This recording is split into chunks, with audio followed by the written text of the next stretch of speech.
sing these songs as I often do. Every song must end, but you never do. So I throw up my hands and praise you again and again, 'cause all that I have is a hallelujah, hallelujah.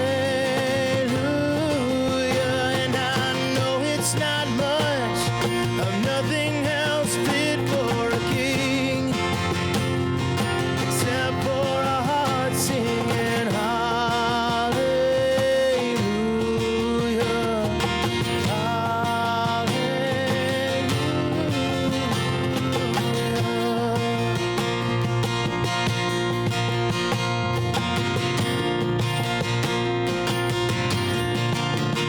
I've got one response. I've got just one move. With my arms stretched wide, I will worship you. So I throw up my hands and praise you again and again, 'cause all that I have is a hallelujah, hallelujah. And I know it's not much, of nothing else fit for a king, except for a heart singing hallelujah,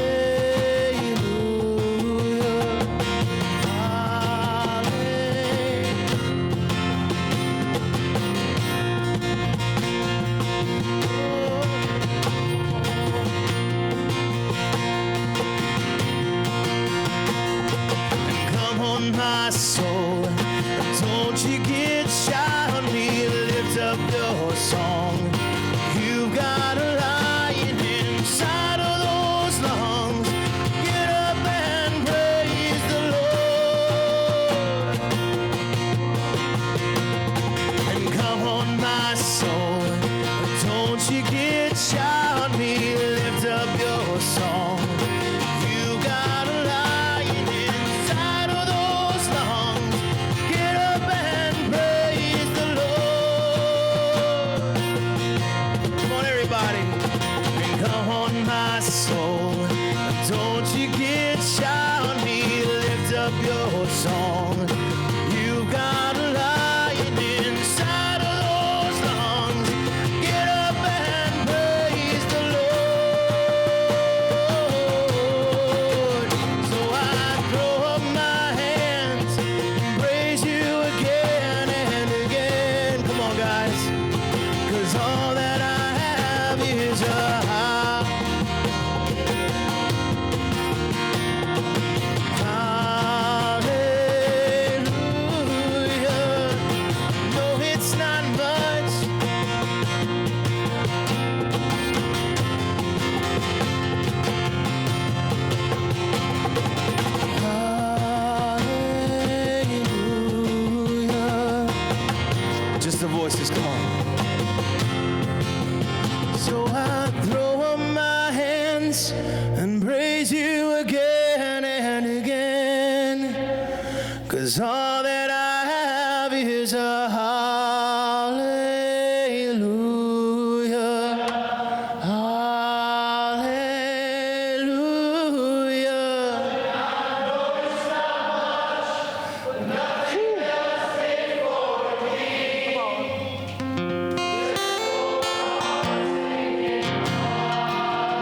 Well, good morning, everyone. We're going to get started here in just a moment.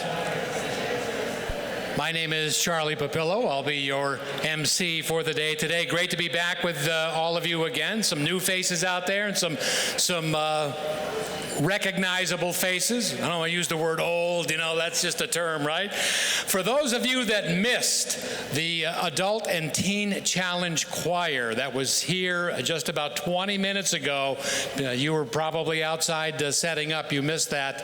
If those members are still here, could maybe just kind of let out an hallelujah and amen. Not to put you on the spot, but how about it? Can I hear it? I'm not much of a choir director. Thank you all for being here today. You also missed a great testament to sobriety. They held up individual cards that represent, could be either the months or in some cases I saw some just days of sobriety. Would you hold those cards up again just to show people here today if you could?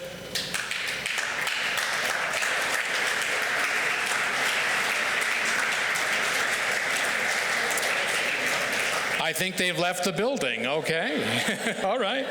Well, welcome to the second annual Coming Together Substance Use Addiction Summit. A couple of programming notes. I want to remind you, if you'd like to make a note on our memorial wall, it's to my left over here. You can do that.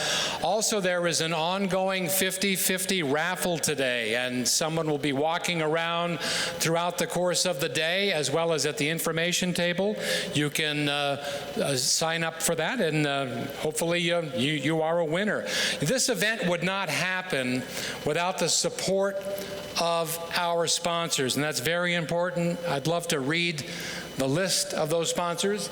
It was nice that they printed it out. I don't even need glasses for this. This is great. First and foremost, thanks to the Champlain Valley Expo, our platinum host sponsor. Let's give them a nice round of applause. They've provided much of the rooms that are here today, the setups, the PA system, all of that. Thanks to my friend Jeff Bartley for facilitating that. Our silver level sponsors, Granite Recovery, GW Tetro, Kingdom County Recovery Center, United Way of Northwest Vermont, Division of Substance Use, Savita Health, Santa at Stowe. Our diamond level sponsors, Northwestern Medical Center. Give them a round of applause, please. Thank you. Bronze sponsors, the Howard Center, Vermont Addiction Professionals Association, Valley Vista, Turning Point of Franklin County, Community College of Vermont, Vermont Association of Planning and Development Agency, Recovery Vermont, Better Life Partners, Champlain Toxology, Vermont State University Graduate Programs in Counseling and School Psychology, Peak Outcome Partners, Dominion Diagnostics, and GW Tetro. Again, this event could not happen without these sponsors. Those are bronze sponsors. Let's hear it for them. And our GEM sponsors, the Vermont Alliance for Recovery Residences. Nice round of applause for GEM sponsors as well. And a shout out too, go ahead. So we'll get the program started here. First off, I want to remind you that there are over 90 organizations here today. There's going to be breakout rooms and discussions ongoing after these presentations, and you're free to check out all of the organizations that are outside right after this presentation. Thanks to our co-producers, Brad Furlan and Melinda White. Again, this event would not happen without their leadership. You'll hear from them coming up shortly. Our first speaker today, Chief Prevention Officer, Monica Hutt. Monica works as a senior policy officer to Governor Phil Scott. She is a 2008 graduate of the Snelling Center for Government Vermont Leadership Institute and a graduate of the Harvard Kennedy School Executives in Local and State Government Program. Won't you please give it up for Monica Hutt.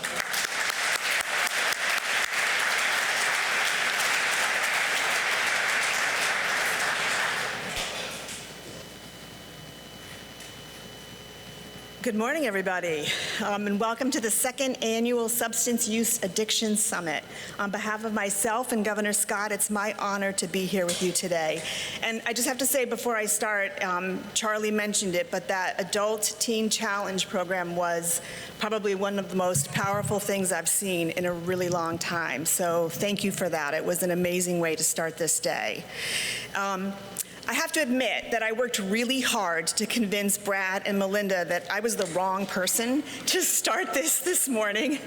After all, what could I really offer? What could I really tell you that isn't already known in this room full of experts, advocates, clinicians, families, and individuals with lived experience? What could I possibly offer that you don't already know? So what I decided I will offer is one of the things that I've learned over the past 2 years working in this world. And to do that, I invite you to think back on what Johann Hari talks about when he talks about framing addiction, right? He talks about the fact that the opposite of addiction is connection. And it strikes me, especially in this room as we come together today, it strikes me that he wasn't only talking about individuals and their connection to the larger community and what kind of an impact that has on substance use disorder, addiction, and recovery. But he's talking about the connection of a community of people, advocates, clinicians, allies, friends and families, politicians, providers, a whole community, and their connection to this issue as a whole, to the ideas of prevention, to treatment, to recovery. He could be talking in a really real way, way beyond the individual, at a real macro level, and the connection that we can have to the issue as a whole. And we can easily bridge that conversation to talk about this community and this community's connection to the work around substance use disorder here in Vermont. And that's what's going to actually ultimately make the difference, because in a very real way, the opposite of addiction and the opposite of Vermonters lost to overdose deaths is the connection of this Vermont community to the work. This is the community of people who support and uplift the individuals in our lives with substance use disorder. This is the community that identifies new strategies and new interventions. This is the community that works to keep pace with new street drugs and the constantly changing impacts that that has on the people that we love. This is the community here in Vermont that challenges us to think bigger, to stretch beyond our comfort zones, to consider new ideas, whether those are harm reduction strategies, opportunities to incentivize treatment, mobile options, or banding together in the face of a 100-year flood, or is that 200-year floods, to make sure that we don't miss a beat when we're talking about treatment for people. The connection of this community to the work to combat substance use disorder and to prevent overdose deaths, that's the opposite of lives lost to addiction, and that is us coming together. This summit is the perfect opportunity for this community to continue to connect, to network, to learn from one another and from some acknowledged experts in this field. I'm so proud to be a very small part of this effort and to have the opportunity to continue to learn from all of you. I hope you take advantage of this day, and I'm going to turn it back over to Charlie to go to the next step. Thank you.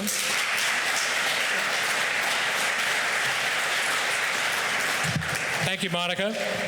Our next speaker is Jeffery Trites. Jeffery is with the Vermont Department of Health. He is a public health analyst specializing in data related to substance use. He has worked for the Vermont Department of Health for the past 6 years after graduating from UVM with a master's degree in biostatistics. Please welcome Jeffery. Thank you. Did I pronounce your name right? Yes. Okay. Hi, everyone. Thank you for having me. Thank you to Brad and Melinda for organizing all this. And let's see if I can open this. Oh, great. Okay.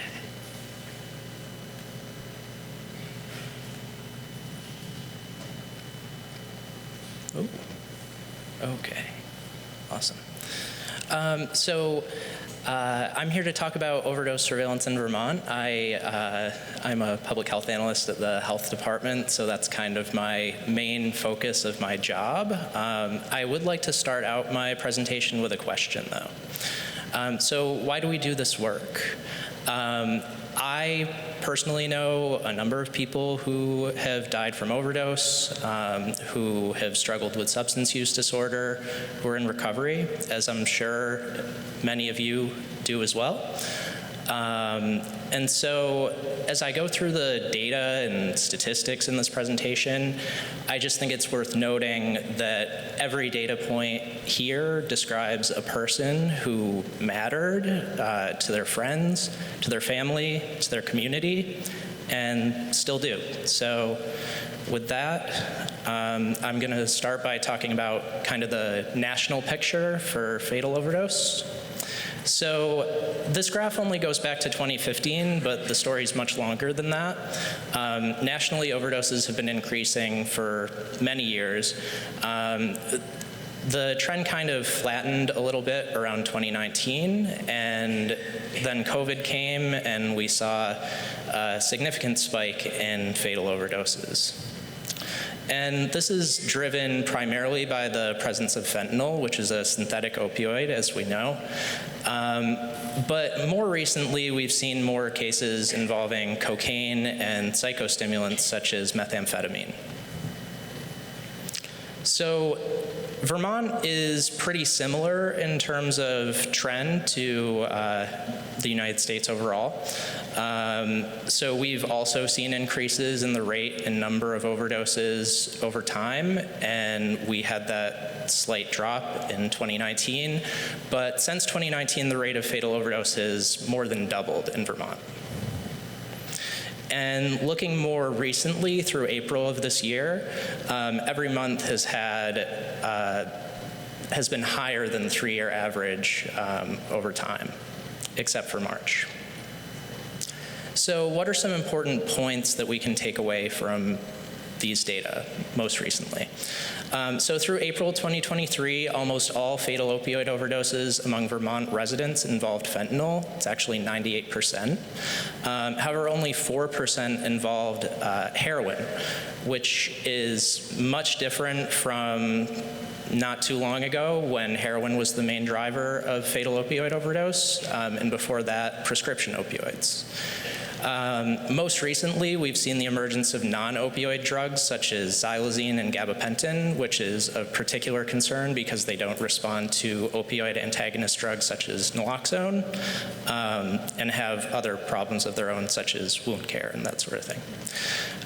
Additionally, polysubstance use, whether it's known or unknown, which unfortunately we can't tell from the data, is very common. 87% of fatal opioid overdoses in 2022 involved 2 or more substances. So what does this look like kind of at the county level? So Essex County actually has the highest rate of fatal opioid overdose through April of this year, and that's followed by Windham and Windsor counties.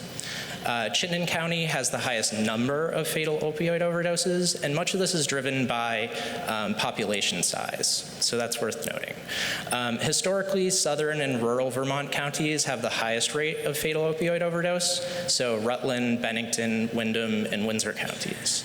However, the map you see in front of you, none of the counties are statistically higher or lower compared to the state. So looking at demographics through April of this year, males have had a higher rate of fatal overdose than females. Additionally, people between the ages of 30 and 39, and white non-Hispanic Vermonters. So now that I've kind of talked about the trends of overdose over the years, I do want to talk about some upcoming data products that are coming out within the next month or so.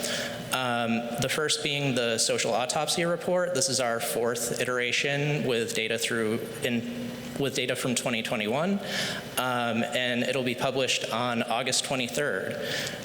Additionally, we have a data brief on overdose circumstances by age, which is sort of an extension of the social autopsy report. And then finally, the non-fatal overdose among Vermonters under 25, looking at emergency department data.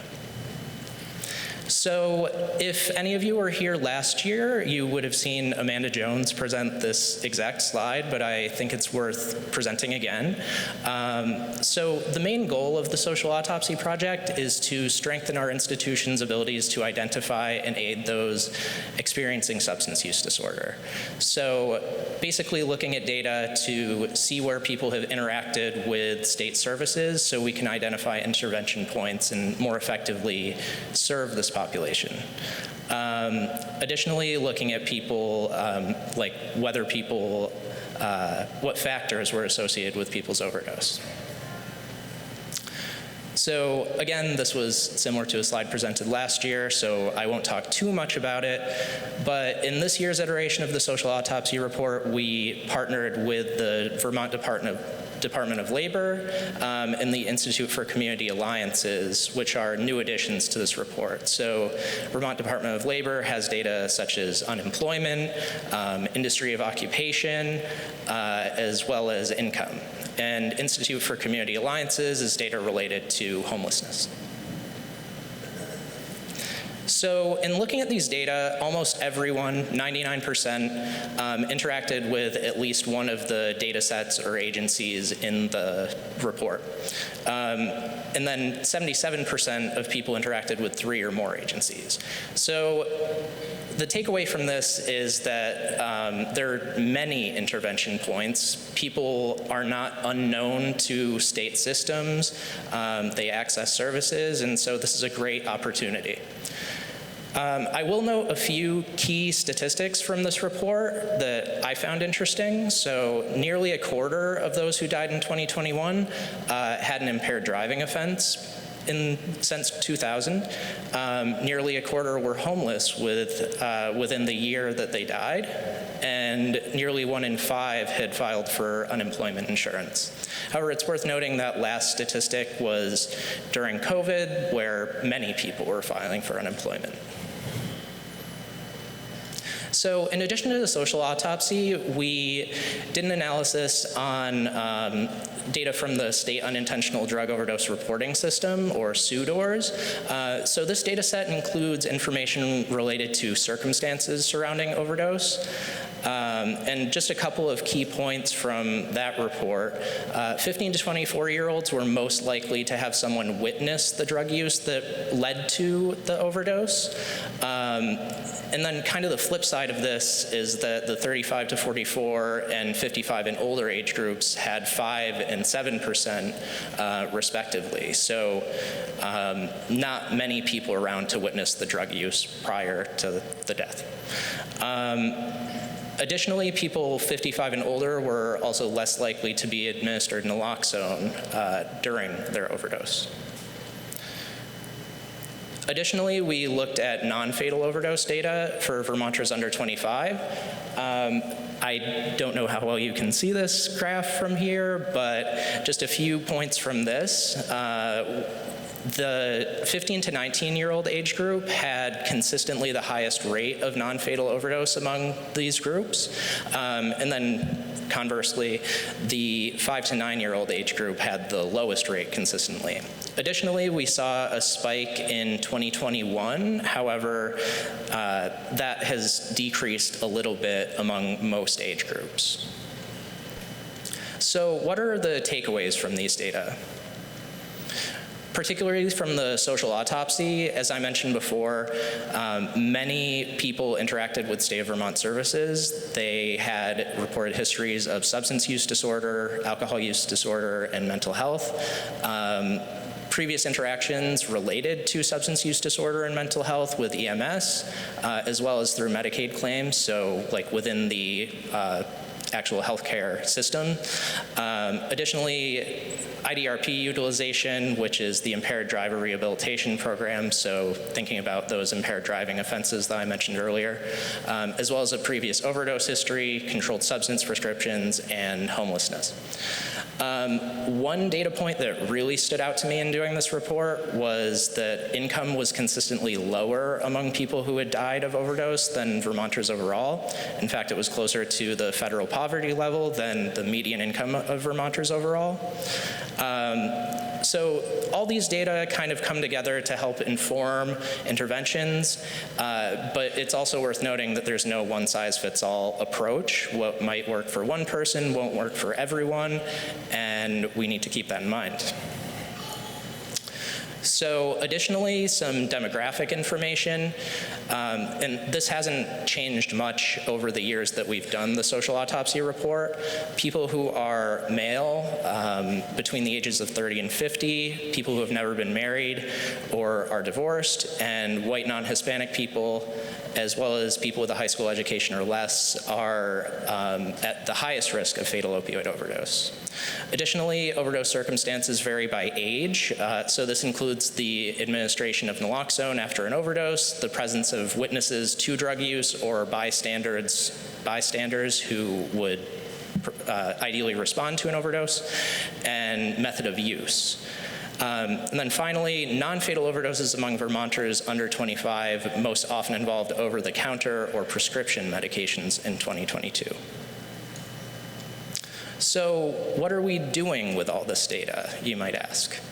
The health department collaborates with federal, state, and local partners to come up with interventions. And so a few examples of that are our work with the construction industry. That came out of the social autopsy report that people working in that particular industry are at higher risk of opioid overdose than other industries. So we've been working closely with the construction industry. Additionally, looking at the emergence of xylazine within our data. We've included it in reporting, no OD messaging, as well as the development of a wound care telehealth pilot. Additionally, increased collaboration with the Department of Corrections to ensure people in corrections are screened for and have access to treatment for opioid use disorder, as well as the governor's 10-point violence prevention plan, which includes collaborations between public health, public safety, and community organizations. And on the data level, there are examples of this with us working with the Department of Labor, with the Institute for Community Alliances, and kind of developing those relationships, again, to more effectively serve people with substance use disorder. Let's see. So where can you find these reports? We've included a QR code in this presentation, so feel free to scan that. However, you can also just go to the health department website, to the Division of Substance Use Programs page, and there's a data and reports page there. Thank you all.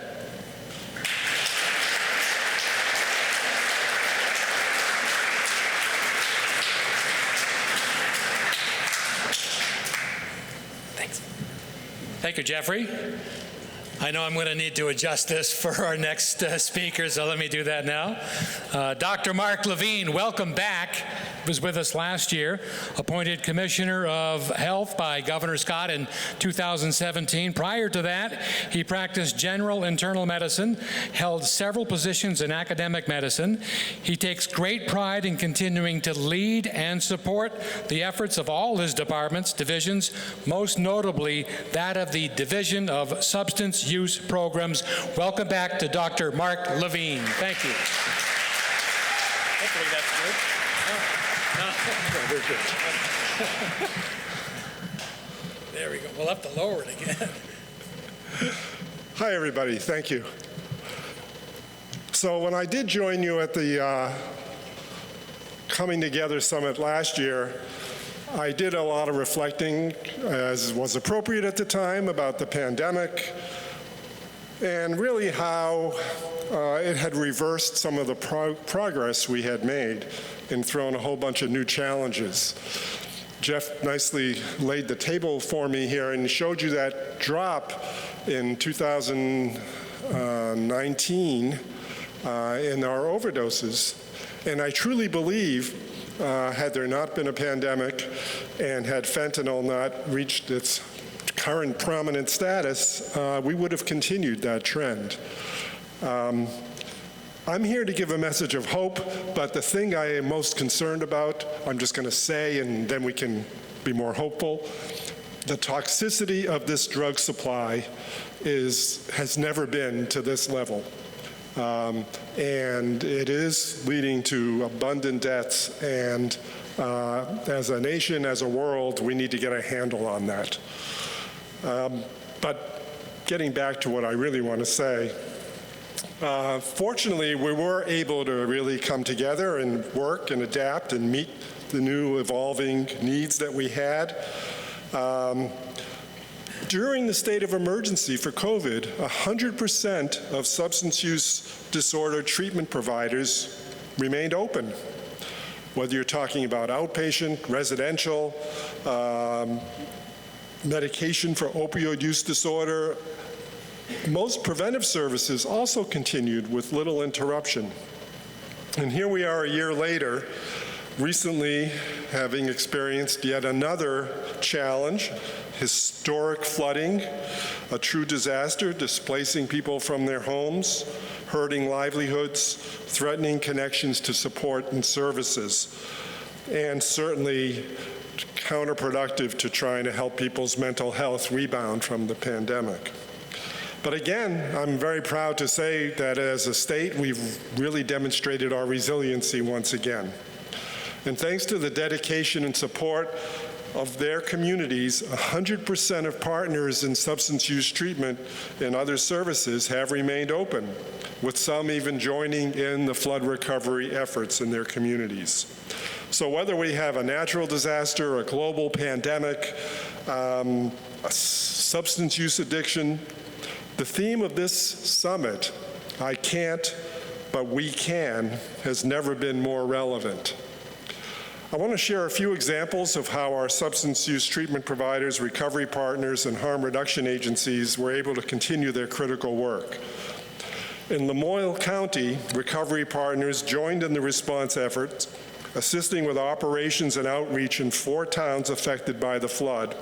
They went door to door, checking in with neighbors, providing information about substance use disorder and mental health services that were available during what was for many a very dark and stressful time. In another instance, a recovery center was displaced by the flooding.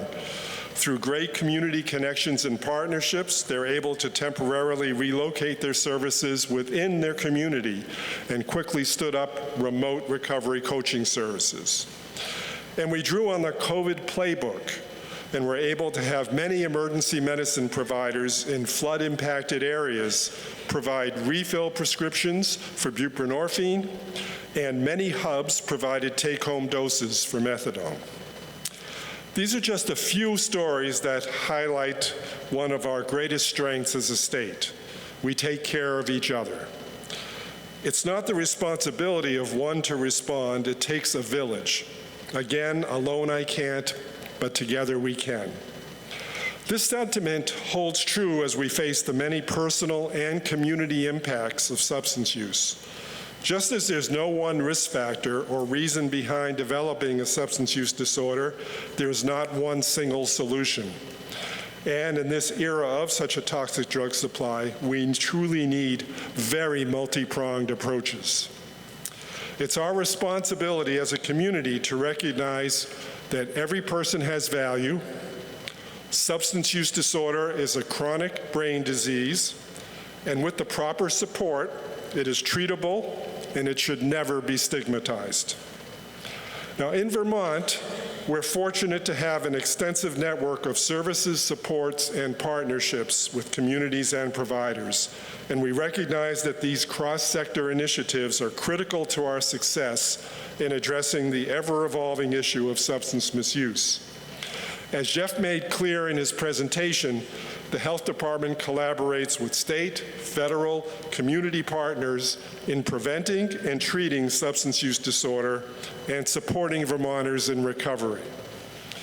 You heard about some of our innovative projects like the social autopsy, which looks in a de-identified way at characteristics of Vermonters who died of a drug overdose and trends in how they interacted with state systems prior to death. And we are finding new ways to connect people with supports that they need to be the healthiest version of themselves possible. When we discussed 4 to 5 years ago the whole concept of the social autopsy, we had no idea what kind of benefits it might reap in terms of our being able to take actions and bring data to actions. But to me, again, the most important thing to sort of reconnect us with Jeff's first comments today were that this is our way of really honoring the memory of those we have lost and making finding a way to find something valuable in the journey that they undertook with substances that ultimately led to their deaths, so that we can learn from them and hopefully prevent further tragedy in the future. Now, you saw a little bit about our work with the construction industry. It's a high-risk line of work for chronic pain and for ensuing substance use disorder. And that industry has shown nothing but strong interest in partnering on overdose prevention and reversal, and I think that kind of collaboration speaks volumes. In response to an increasing problem with stimulant use disorder, cocaine being by far the number one, being identified in well over 40% of overdose deaths in concert with fentanyl, but methamphetamine still playing some role, though not as much as west of the Mississippi. We're expanding the availability of outreach workers, and we're investing in a known evidence-based effective treatment contingency management services. As retail cannabis has taken effect, we're working with our colleagues on the Cannabis Control Board on a pilot project to provide free lock bags to store products safely. This will help lower the risk of accidental ingestion by some of our youngest community members. And as I always have to remind everyone, alcohol use disorder remains the most common substance use disorder in Vermont, even if it receives far less press. We're working to increase the availability of rapid treatment access throughout our medical community for alcohol in addition to all the other substances. So they have tools that they need to provide immediate support when people are ready to take that step. Now, in my closing comments, I want to focus on the other theme of the summit. There is hope. We would not be gathered here today if we did not have hope. I have hope because we have far more resources than ever to fight addiction in our communities. We have new federal funding. We have a significant investment of state general fund dollars, especially in prevention programs for youth. We have national opioid settlement funds with pharmaceutical companies and distributors, and a commitment for action by the governor and the legislature. All of this allows us to seize the opportunity to reach people in real time to get them the services they need. And because we just budgeted these opioid settlement monies in the last, only a month or two ago, legislative session, and the results of that process are going to lead to implementation of a lot of new programming, I just wanted to mention for people where that money is going. Over $8 million from opioid settlements. We felt highly committed to spending money on harm reduction because of the data you've just been able to observe. So for harm reduction, marked expansion of naloxone distribution for individuals and for communities, including through novel kinds of distributions like nalox boxes in public places and naloxone vending machines for those who feel that stigma is too great and they need another mechanism for obtaining naloxone. There are now both fentanyl as well as xylazine test strips so that people can know what they actually purchased. And along those lines, There also are going to be opportunities for community drug checking services to mitigate risks and prevent overdoses, as well as inform public health and public health messaging. Speaking of xylazine again, there's going to be a wound telehealth consultation pilot to try to engage those who may actually be suffering from another bad effect of the drug and engage them in a therapeutic relationship as well. I mentioned contingency management. For those who don't know what that is, it's an incentivization program. Sort of replaces the impact that a stimulant drug like cocaine is having on your brain with another incentive that's far less harmful. We also will have a couple of new strategies to try to better connect people to our treatment system. For whatever reason that they could not connect well with the treatment system, we want to work with them. So there will be outreach workers via the treatment network and our syringe service programs who will meet people where they are. And no matter where they are, meaning in a hotel, in a homeless shelter, on the streets, it doesn't matter. There will be expanded access to the treatment system through strategically placed geographic satellite treatment hubs, so that geography should not play as big a role in impairing people's ability to get to treatment. And finally, one of those new sites will even be in a correctional facility. Now we're fast at work at proposing new ways to capitalize on the evidence base in this year's allocation of settlement funds. And I imagine and can almost guarantee we will continue to be innovative, creative, and bold in addressing the ongoing tragedy of overdose deaths. Finally, I'd be remiss if I didn't leave you with a reminder to please use and share our free online resource, VT HelpLink. I can't begin to tell you the number of people who have accessed that in a very successful way, and it continues to increase month by month. Whether it's to seek help for yourself, a family member, or someone else that you care about, VT HelpLink provides confidential, non-judgmental support and referrals to substance use treatment, recovery, and other services, including harm reduction and overdose prevention measures and resources. All you need to do is visit vthelplink.org. Thank you to Melinda and Brad and their collaborators for bringing us together today.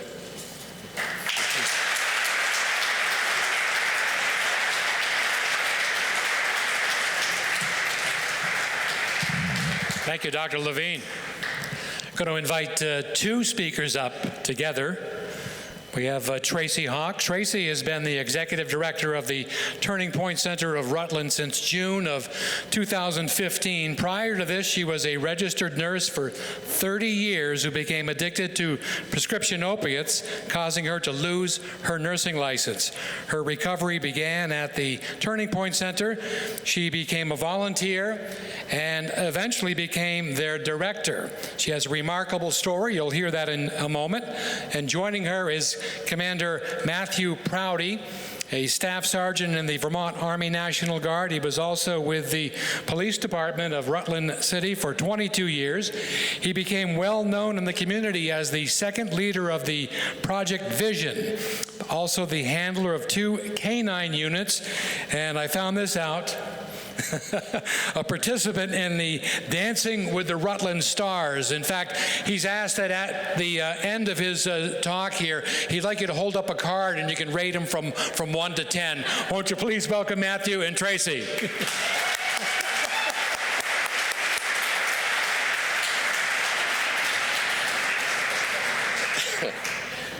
So apparently Melinda found some open source data that's out there. Well, hey, good morning. Thank you for having me. Matt Prouty from the City Police in Rutland and the Executive Director of Project Vision. It's an honor for me to be here. I think I met Melinda, was it in Swanton or, okay, so we were doing a traveling road show for Project Vision up north here. And I was doing, we called the Vision 101, and Melinda was there, and I got to speak a little bit about, you know, our thought process in the beautiful Marble City on public safety and reimagining public safety. And we're doing that with this experiment that we call Project Vision, which stands for Viable Initiatives and Solutions Involving Neighborhoods. In 2012, we were dealing with a lot of issues in Rutland, and we filed for a federal grant. We applied. Every grant needs a name, and that's what we came up with for $1.25 million. And we did not get the grant, but we got a cool name out of it. The other part that you find out who your friends are, because I had a lot of friends when we applied for $1.25 million. And then when we didn't get the grant, the people that stayed were like, okay, we can work with you. But we're going to work with the other folks too. We just have to reel them in. So Project Vision is a private and public partnership based out of the police department that right now I have like 500 people on my public safety listserv, from the faith community to recovery folks, the private sector, mental health, you name it. They're on this piece, and what we do is we all try to do life together. You will hear often people say something like, if everybody just did their job, the world would be great. And if everybody just stayed in their lane, everything would be great. Well, guess what? I'm learning very quickly that we're all on this massive multi-lane highway, and the people we're trying to serve are running around in traffic. So it's all our lane. So, as it comes to our work in the police department and folks suffering from SUD and mental health disorder, you know, there's those friction points. We're meeting folks every day. We decided a long time ago that we're not going to arrest our way out of our issues. And when we talk about a public safety model as compared to a traditional law enforcement model, we look at people have value. When people say the term protect and serve, it's not protect and serve people that make over 50 grand a year. It's not protect and serve people on the east side of Route 7 in Rutland. You know, I want to spend time with those folks in the margin, the truly marginalized population, under the River Street Bridge, behind the plaza, along the railroad tracks, in that space, because they have value. And I care about that population. This is a population that has a mortality rate well above anybody else in their age brackets across the spectrum, okay? They're the folks that probably have been housed, unhoused for the last 15 years. They are folks that are not gonna come to your 3:45 appointment in your cubicle in your organization, okay? That's why we need to force multiply. That's why there are safety concerns for folks from outreach organizations, like, I don't feel safe going down there. So guess what? I'm gonna give you a street cop, we'll go down together. These are folks that we interact with all the time. Sometimes they're on a criminal nature, sometimes it's not. Sometimes they're a victim, sometimes we're just saying hi. But we formed these relationships out on the street in law enforcement. And we have this great opportunity to work with folks like Tracie and her team, folks with lived experience, and do these warm handoffs, right? Because everybody goes to work wanting to be relevant. Nobody goes to work and says, boy, I hope I do a shitty day today. You know, nobody does that. You know, we all want to be successful. I didn't want to spend 30 plus years in law enforcement being completely ineffective, right? So we have to think about different ways of approaching our jobs. We have to be willing to boil up a pot of spaghetti, chuck that shit at the wall. If it doesn't stick, do another one, right? Dr. Levine, I apologize, I swear a lot. So the first part, I'm a staff sergeant in the United States Army. I was going to be on my best behavior, but the general has left. And I know I'm in a safe space. And I don't fall under 42 CFR or whatever, but I'm hoping that umbrella can cover me for right now. So if he finds out one of you's a rat, and will find out who it is. So I don't want to take up any more time. We're doing a 3 o'clock thing. I would like to talk a little bit more about what we do in Vision, the partners that we've created, doing this cool piece with Tracie and a few other partners on reimagining healthcare in Rutland City. We're calling it our Homeless Healthcare Initiative, or Outreach Care Team. Yeah. And we're partnered with the Rutland Free Clinic and our designated agency, the Rutland Mental Health Community Care Network, right? Yeah, thank you. They change their names all the time. But anyway, stay tuned for that, because we have a big population right now that are not receiving medical services. They're not getting referrals. We're doing, look, wound kits and all that stuff are great, right? But we need real health care assessments for those folks that are trespassed from every hospital in Vermont. They're dying. So we need to create an environment where we can meet people outside of the ED, because you know what? We have to take care of our healthcare workers. They can't keep getting hit in the head. They're not cops. You know, they're not going to fight back. We'll do that. Hit us in the head and see what happens. But we can create an environment where we actually meet people under bridges, in space. We see them all the time. It's this environment where we're going to say, hey, would you mind on Tuesday if I introduce you to somebody that's in the medical profession? I'm a little concerned about your health. And then maybe from that interaction, we can get a referral. Just referrals to podiatrists alone for folks that have been chronically homeless. The feet situation alone is unbelievable. Okay, right now, the city police, we are doing a shower and laundry program where my staff actually bring people to what's called Lincoln Place, and we help people, they get a shower, they do their laundry, and it's accompanied by case management with us. And also, while your laundry is drying, I've got 34 minutes of your undivided attention. And we can talk about services and things like that. So keep that in mind. And Tracie.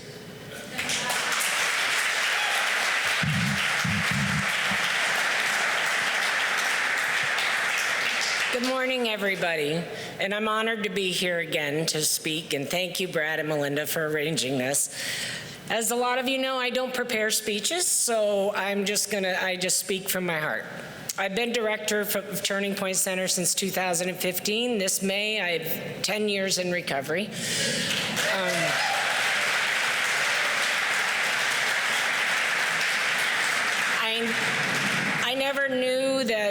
I never dreamed that my life would take me to this place where I am being director of this center, and what we do. I mean, I have to just give a big shout out, first of all, to my team that's here, my volunteers that are here. Without them, we wouldn't be anywhere. And what our center does is we walk along beside people that are trying to navigate to get into recovery. That takes a long time. The reality, you know, you can have people say, well, they're going to go into rehab. Well, what's that process for getting into rehab? You have to jump through a lot of hoops, right? And you have people that are homeless and that people that don't have phones. They don't have transportation. How do you coordinate that? Let alone, how would they do that on their own? When they've got to call rehab and they've got to schedule a screening date, and that's a few days later. Or if they need affidavits because of crimes they've committed in the past and they're homeless. Who walks along beside them to do that process? We do. And I'm telling you, it's sad. I've seen a lot of people waiting to go through that process that died of overdoses. They were trying. They were trying. And that's what we need to recognize, and that's what we need to help facilitate and make it easier. I've lost way too many people in our Rutland community. That just breaks my heart. They have value, people love them, and you're setting them up to fail if you don't help them through that process. Yes, we have more sober housing. There's a wait list. Okay, what do they do in the interim? Where do they go? Where do they learn about recovery? We have recovery coaches in the emergency room. They meet with people all the time. But then again, that process of getting them into a treatment facility takes a while. So it's an onward struggle.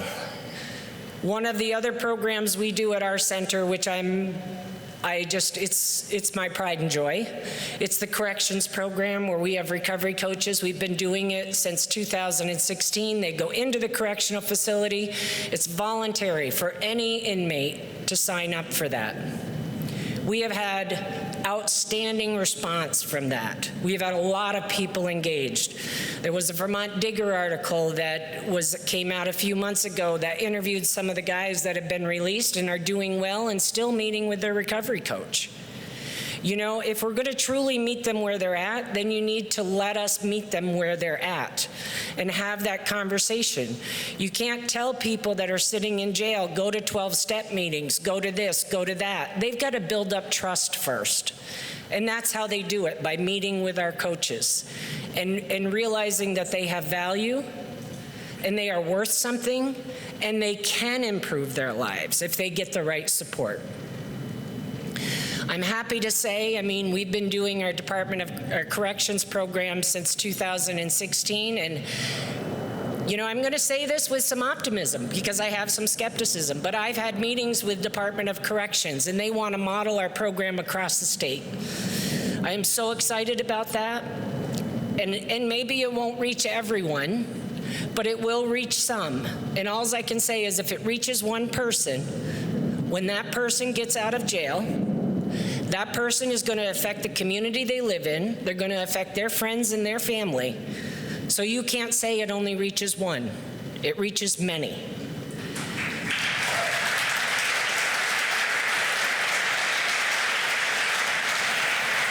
Thank you. I hope this turns into a reality and we let this work. And we can work with corrections and we can just better serve people. And if you want to learn more about that, come to our workshop this afternoon, and I'd be glad I could talk about it all day. So, but other than that, I'm going to say adios for now, and I'll see you later, and thank you all.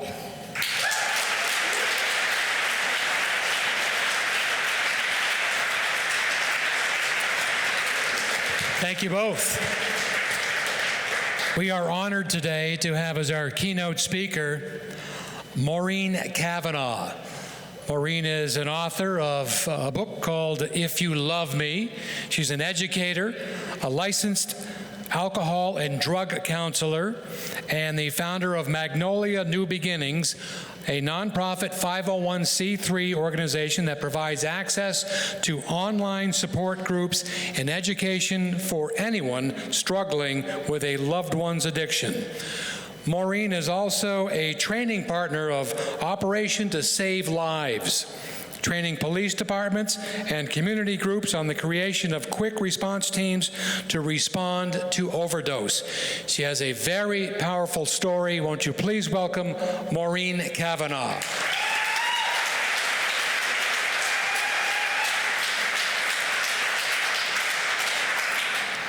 I'm going to dazzle you with my technical skills now. Let's see if I can get this up.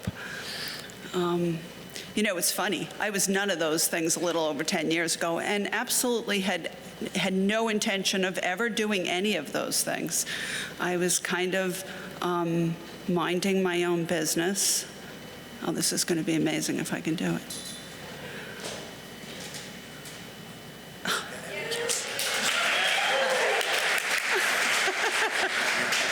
Thank you. Okay, great, thanks. So I'm really of the Tracie school of just kind of talking off the top of my head, but I have a couple of notes here. I want to thank everybody. Thank you for showing up. Thank you for doing all the work you do. Thank you for staying hopeful. But with people like Melinda and Brad and Tracie and Commander Prouty, how can we not stay hopeful, but that get up every day and do this? It's really kind of amazing. So thank you very much. I I recently moved to North Carolina. I was doing most of my work based in Massachusetts, but I kind of travel all over the place and do what I do. And after COVID, realized I could do it from anywhere and moved down someplace a little warmer, a little less expensive. And I had some work up here, including this, gave me a little opportunity to come up to New England, visit friends and family, and spend some time. And I wound up, I always wanted to live in Gloucester, Massachusetts. Anybody familiar with Gloucester? And where one of the first programs, the police initiatives, the deflection, rather than jailing somebody to get them into treatment, started. But before that, I had found out that my daughter was in big trouble. She was using drugs, and it really came out of the blue for me. And we found out that she was using. It was getting worse and worse. I started to reach out for help and couldn't find any, and which I think was a common theme. It's gotten a little bit better, but it's still hard. And as a parent, I wanted facts. I wanted somebody to tell me what I could do. Couldn't find that. And I heard that there was this recovery event up in Gloucester, so I went up. Didn't know anybody, parked the car, walked into it, and it turned out to be a vigil. And that is not what you want your first recovery event to be, right? So I'm terrified, wondering, I don't even know where my daughter is at this point. And I go to this event, and there's hundreds of people there. And I had this urge to run as fast as I could in the other direction. But because it was terrifying enough, now I'm even more terrified. And I realized that that doesn't make any sense either, right? I can't run away from this. So I offered to help. And they put me to work writing out people's names on bags and putting the luminaries in there, which they put all around. And it was really a beautiful event, but it was very scary, and I was glad I stayed, but I kept thinking, why doesn't somebody do something? How can all of these people, all of these families crying, all these names that I was seeing, how could this continue? Now, this is a long time ago, and we saw those stats. They've gone up and up and up since then.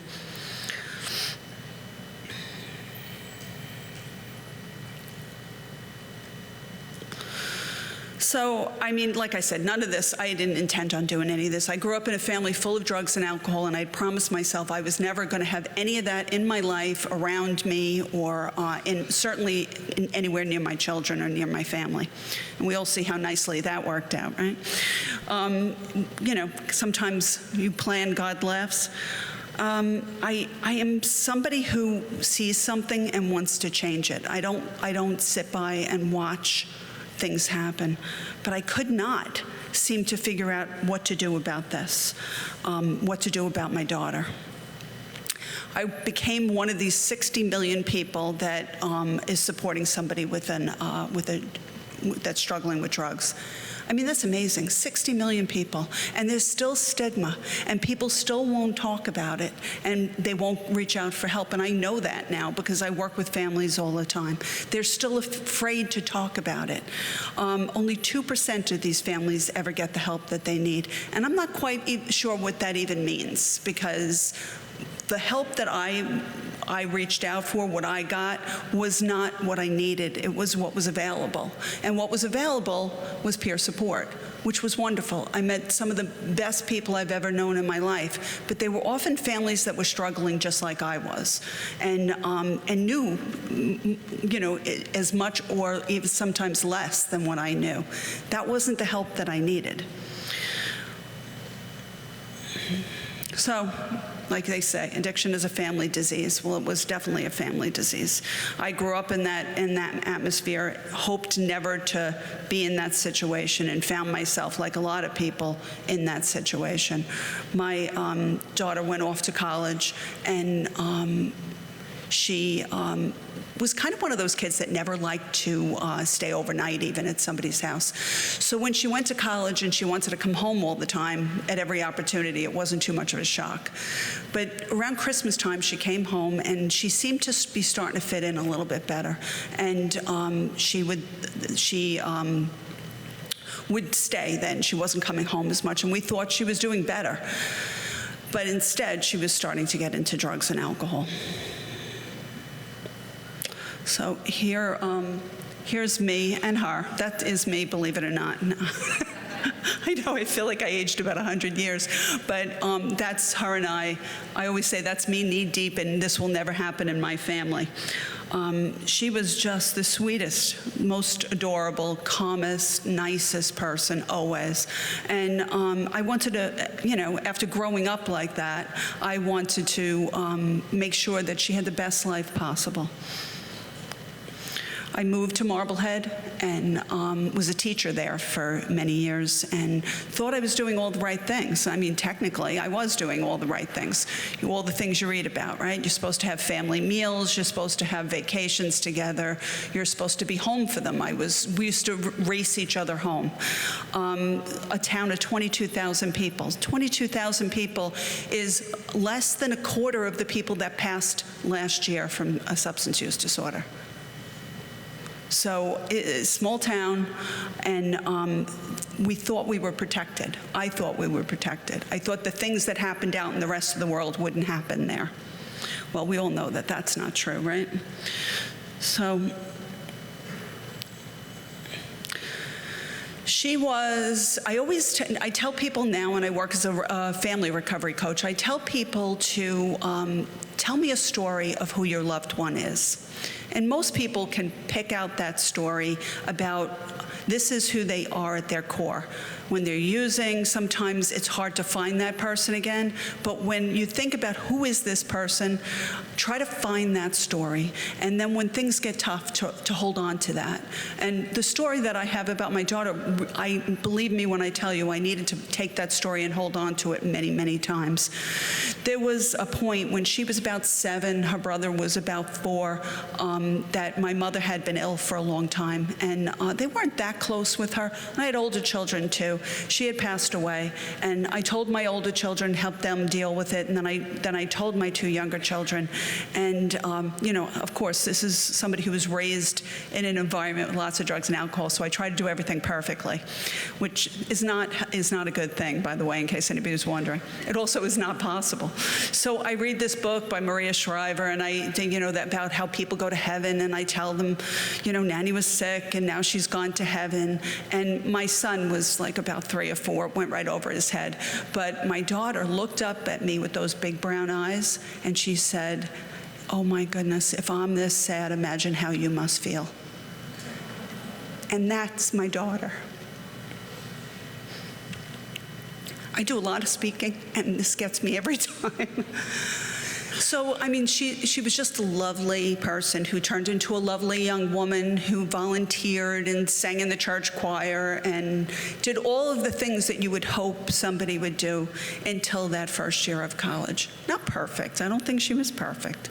But, well, maybe I do. But she went to college and started to try to fit in. And she came home after that first semester and said, "Mom, I've been using drugs and alcohol, and I tried heroin, and I'm scared." And I thought to myself, first of all, I was like beyond shocked. I thought maybe a little alcohol, but that was almost blew me over. And but I thought that since she came to me, that she would always come to me. It reinforced this idea that our relationship was stronger than the drugs. And I learned that hard lesson, that drugs sometimes are stronger than, no matter how much somebody loves you or respects you or wants to be with you, sometimes the drugs take over. And that was a hard lesson to learn.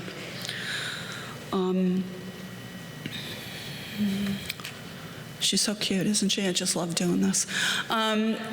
So, I mean, I didn't see it coming either, because like I said, I'm looking at this. And most people will tell you, whether you're 60 or 80 and your kids are 50 or they're 60 years old, you're still looking at a child, no matter how old they are. So you're still looking at that kid with the baseball cap on and, hitting home run. That's who they are, no matter how old they are. So people say, "Did you not see it?" Well, in retrospect, I can look back and I can see things, but I couldn't see them at the time because I was looking at my perfect little baby girl. So how did this happen? How did I get from a place of thoughts about she wanted to be a special education teacher because I was a special education teacher. She had all kinds of plans. And how did that happen? And I always say it happened slowly and then all at once. And then it took forever as we went through this. And families that go through this know what I mean. We wait. And we wait. We wait for a bad phone call, and we wait for them to get better, and we wait for them to get worse, and we wait. And I thought that, that I could help her. And so I went about doing every crazy thing that you could possibly think of.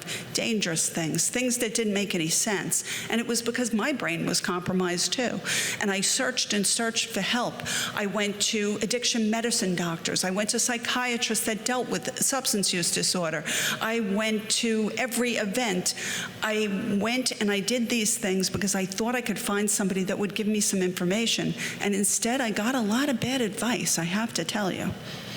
I got a lot of people that told me, you just have to go to Al-Anon or Nar-Anon. Now, while those groups are good, they are as good as the people in them, right? So it's peer support. It's wonderful for connection, but not necessarily for information. I was told to detach with love. I don't even know what that means. I was told to stop enabling. And I was told I was codependent, which I was out of my mind, but I was, codependent what? I was parenting 15 minutes ago, and now you're telling me I have to do all these other things? I was told to send her away or to do an intervention. And best of all, my favorite thing is to let her hit rock bottom. My beautiful baby girl, I'm supposed to let her hit rock bottom. Well, she hit rock bottom almost every day. So I don't even know what that meant. It didn't even make any sense to me.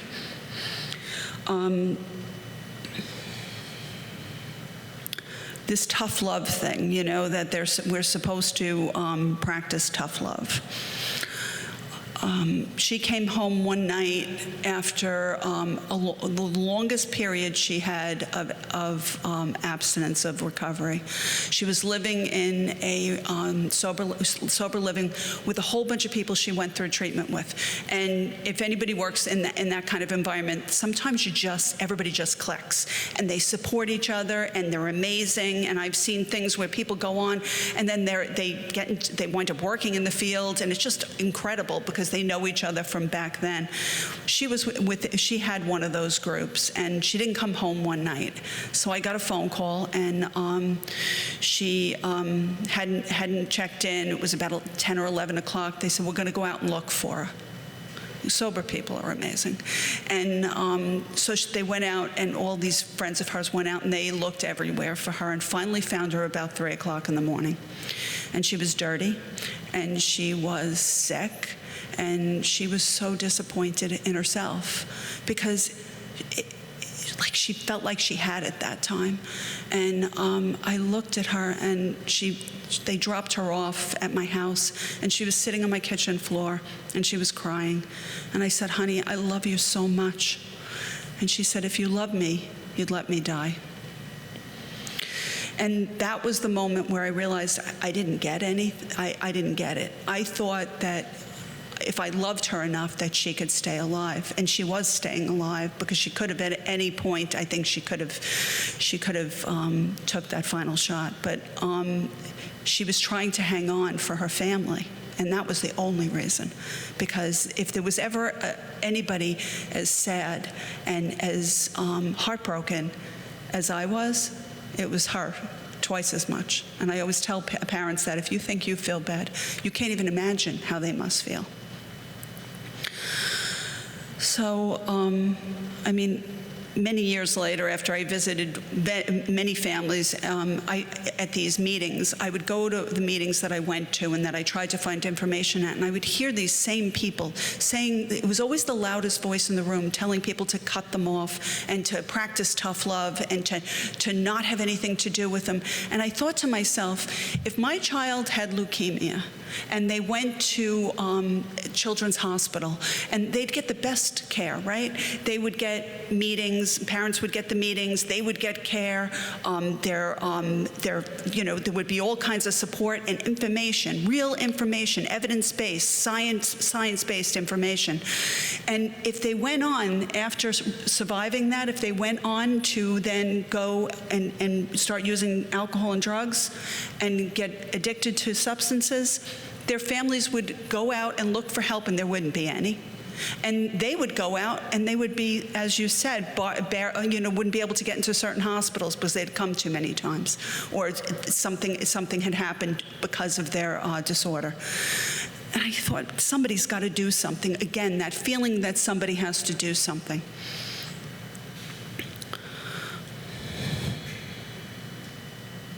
So I decided it couldn't just be pain. I knew that I was not necessarily the person that could help her, but by this time, I had probably met everybody in this field in the state of Massachusetts, and maybe even along the Eastern Seaboard, because I was just a woman possessed. I was determined to put her in touch with people that could help her and get information for myself. And I created an organization called Magnolia New Beginnings in 2012.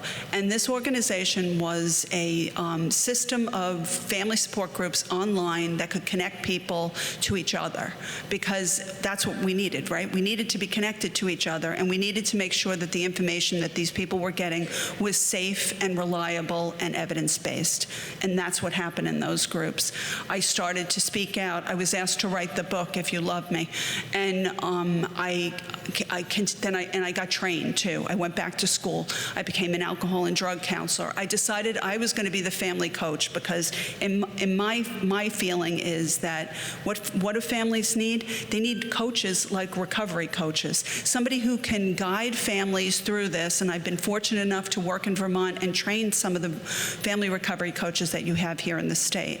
I educated myself on addiction and intervention methods, and found a way that I feel is helpful. Does it work? Who knows? Because we have luck plays into this, right? You can do everything as a support system that you can possibly do. The one thing we shouldn't be doing, and families still are doing, our love cannot be contingent upon whether somebody is using drugs or not.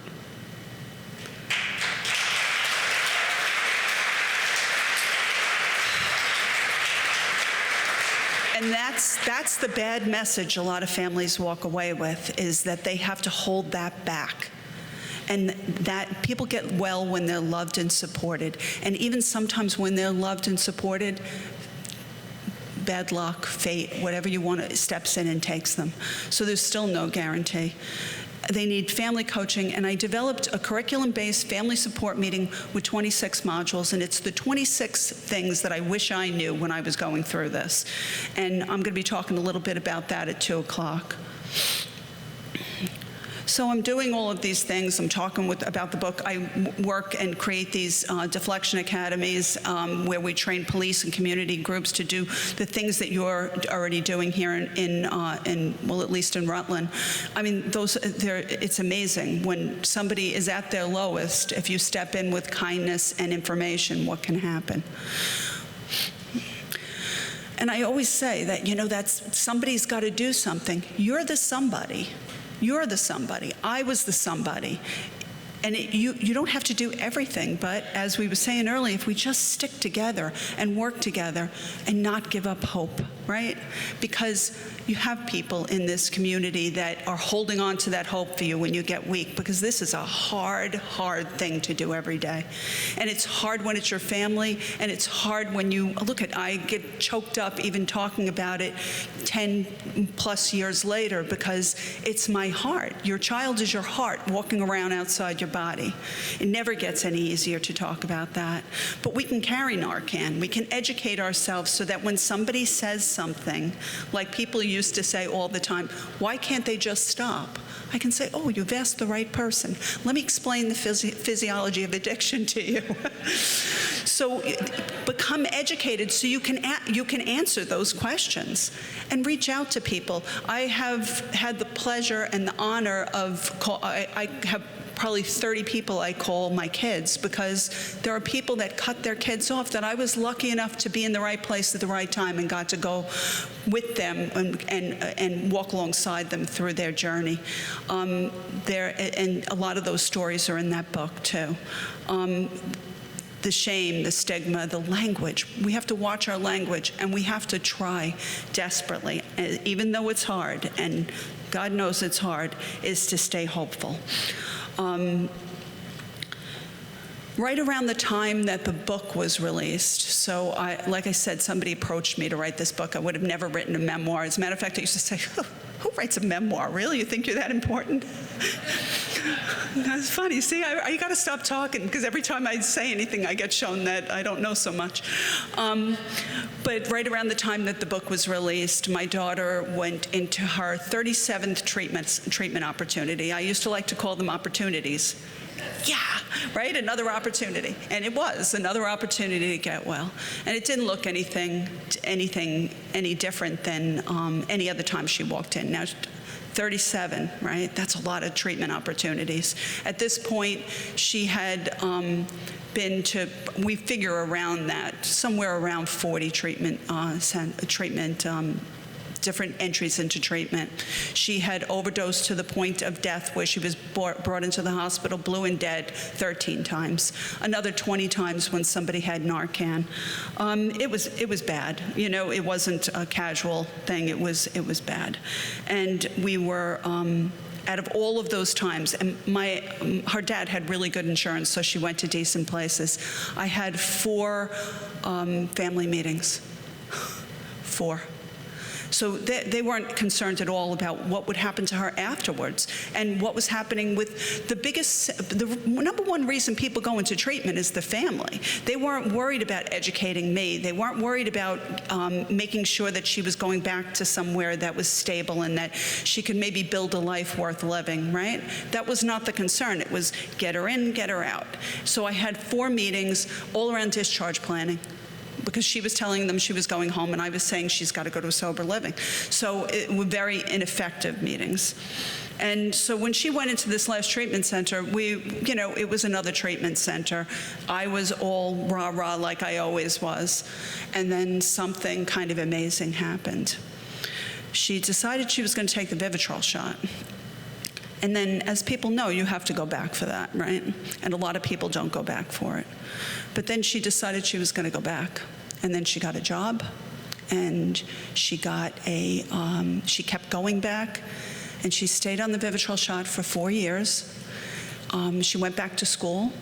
She became one of the people that probably took care of somebody's family member in Massachusetts if they were in a hospital in Massachusetts during COVID, because she was a CNA, doing all the work that nobody else wants to do. That's what those CNAs do.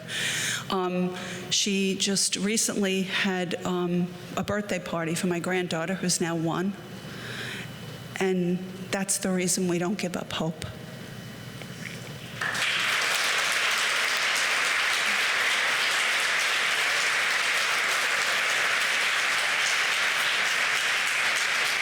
Thank you.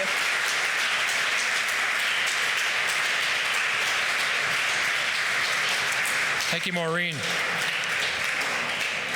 Our next 2 speakers, Peter Mallory and Jeff Moreau. Peter is in long-term recovery, and has spent much of that time advocating for the recovery system of care and working on issues related to the treatment of addiction. Peter is president of the Second Wind Foundation and past president and board member of the Vermont Alliance for Recovery Residences. Jeff is the founding executive director of the Vermont Alliance for Recovery Residences.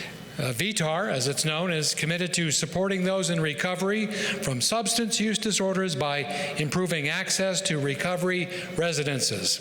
Jeff brings over 30 years of experience leading nonprofit organizations. Won't you please welcome Jeff Moreau and Peter Mallory.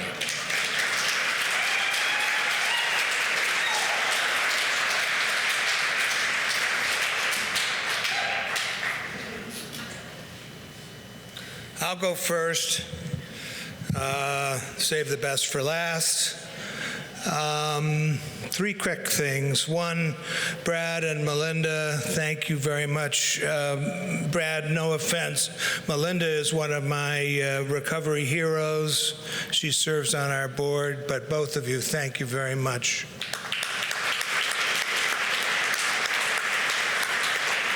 Secondly, I want to share a quote with you that's meaningful to me, and it's Teddy Roosevelt. And he once said, "When I see a problem, I do something. If it doesn't work, I do something else. And if it works, I do it some more." And you are the folks who are doing it some more. And I want to thank you all for that. And please clap again.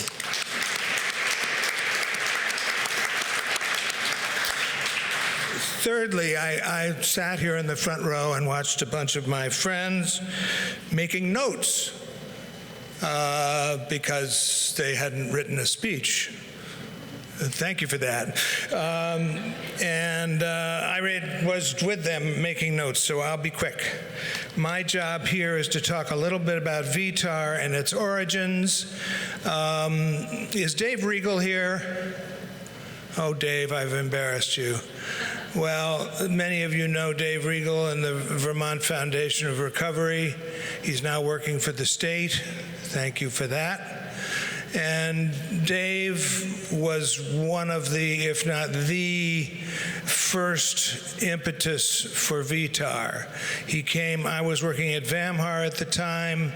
He came to us and said, because he was already engaged in recovery residence work, and he said, can you help me? Can you help us with legislation, some of which has come to fruition? And can you help us with our growth? And we said yes. And we did something that I'm usually very skeptical about, which is that we formed a task force. Now, many of you have been on task forces, and sometimes they produce, sometimes they don't. But in this case, that goes back to around 2016. And in this case, I'm happy to say this task force produced. And the result is VTAR, the Vermont Alliance for Recovery Residences. Various people have played powerful roles, and I won't try to list them all, but I have to mention, in addition to Dave, I have to mention Eileen Pelletier of Down Street Housing in Barrie. Thank you, Jeff. And she's left the state, which is a loss, but she was a tremendous force for good in this movement. And gradually, we turned to the National Alliance for Recovery Residences. I think we started doing that before Jeff joined us in 2019. But Jeff is the one who put that relationship together. And what we're doing with certifying residences is a model set by the National Alliance. And I don't know what else to say other than to interview Jeff, but I'm very proud of this, very proud of what happened, proud to have served some in leadership, proud to have hired Jeff, who has done a great job for us. And with that, I'll finish my job, which was really to introduce Jeff. So, Jeff Moreau.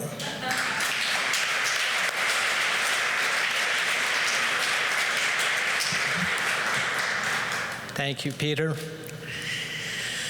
Maureen, I want to thank you for sharing your story. I saw my daughter in that picture. She had the same outfit as your daughter. So thank you. And there are so many of you in the room that have stories like that. And I'm so grateful that your story ended on a positive. Others who we will hear from, that doesn't always happen, as we know. I'm here to follow up on the Teddy Roosevelt theme, and that is to ask for some action. I think there's two things that we need to be able to move forward.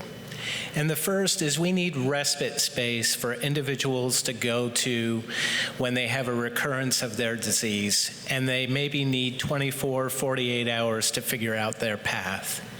I think this is absolutely critical and missing across the state of Vermont. My friend Lila Bennett has done her very best. She's started with 1 bed in Newport, and I think it's a model for the recovery centers to consider, but we desperately need that resource. I have a family member who ended up having an overdose, ended up in the emergency room for over a week, finally was ready to go to treatment, was told it was going to be 2 weeks to get into treatment. Where was this person to go? Well, the mad scramble happened, as it so often does. He was being discharged from the hospital, and they said, we can get you in a day. What a blessing. That was wonderful. Where was he going to go for that day? Where did he spend his time? In the waiting room of the hospital for 24 hours. We're so grateful he stayed. Many wouldn't have. So again, this resource of a respite space is critically needed. The second thing I want to advocate for is recovery residences. Maureen used the term sober house. I know in Massachusetts they call this resource a sober house. In Vermont, we call them recovery residences. And the notion is that you're living in a sober environment, number one. Number two, this is an environment that has that peer support, that connection that we heard about as being so important. And number three, accountability. Those people holding one another accountable, helping them get employment, going back to school, not just a place to sleep, but a place to live and a place to escape the trauma that maybe has fueled this addiction, maybe the family member that is causing it, maybe the environment. So I think as we look at what we've done with the hub and spoke system and we've opened up medically assisted treatment, why can't we make a recovery residence as an option automatically? Sending people right back to that environment that's fueled the addiction, that just doesn't make sense. I think we need to offer that opportunity to escape that. Is it for everybody? No. It's particularly difficult when you have family. What do you do if you're a mom and you have family and you're trying to escape an abusive relationship? Well, now we have a brand new home in Barre, Vermont, operated by Vermont Foundation of Recovery for moms with children. We have a home in White River run by the Second Wind Foundation for men with children. So now we have a lot of resources that are out there to support people on that recovery path. So to the extent that I can, I really want to ask and implore amongst all of you, let's keep up the good work in terms of referring people to this resource. Thank you.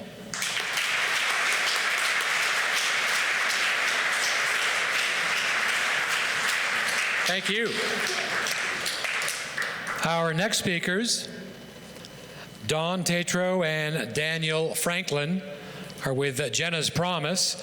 Jenna's Promise began in 2019 after the tragic loss of Greg and Dawn Tatro's daughter to substance use disorder. Instead of succumbing to hopelessness and despair, Greg and Dawn turned to hope. Over the last 3 years, they have created a community of sober housing, treatment, and workforce development, creating a program that should produce revenue to help support itself. Won't you please welcome Dawn and Daniel.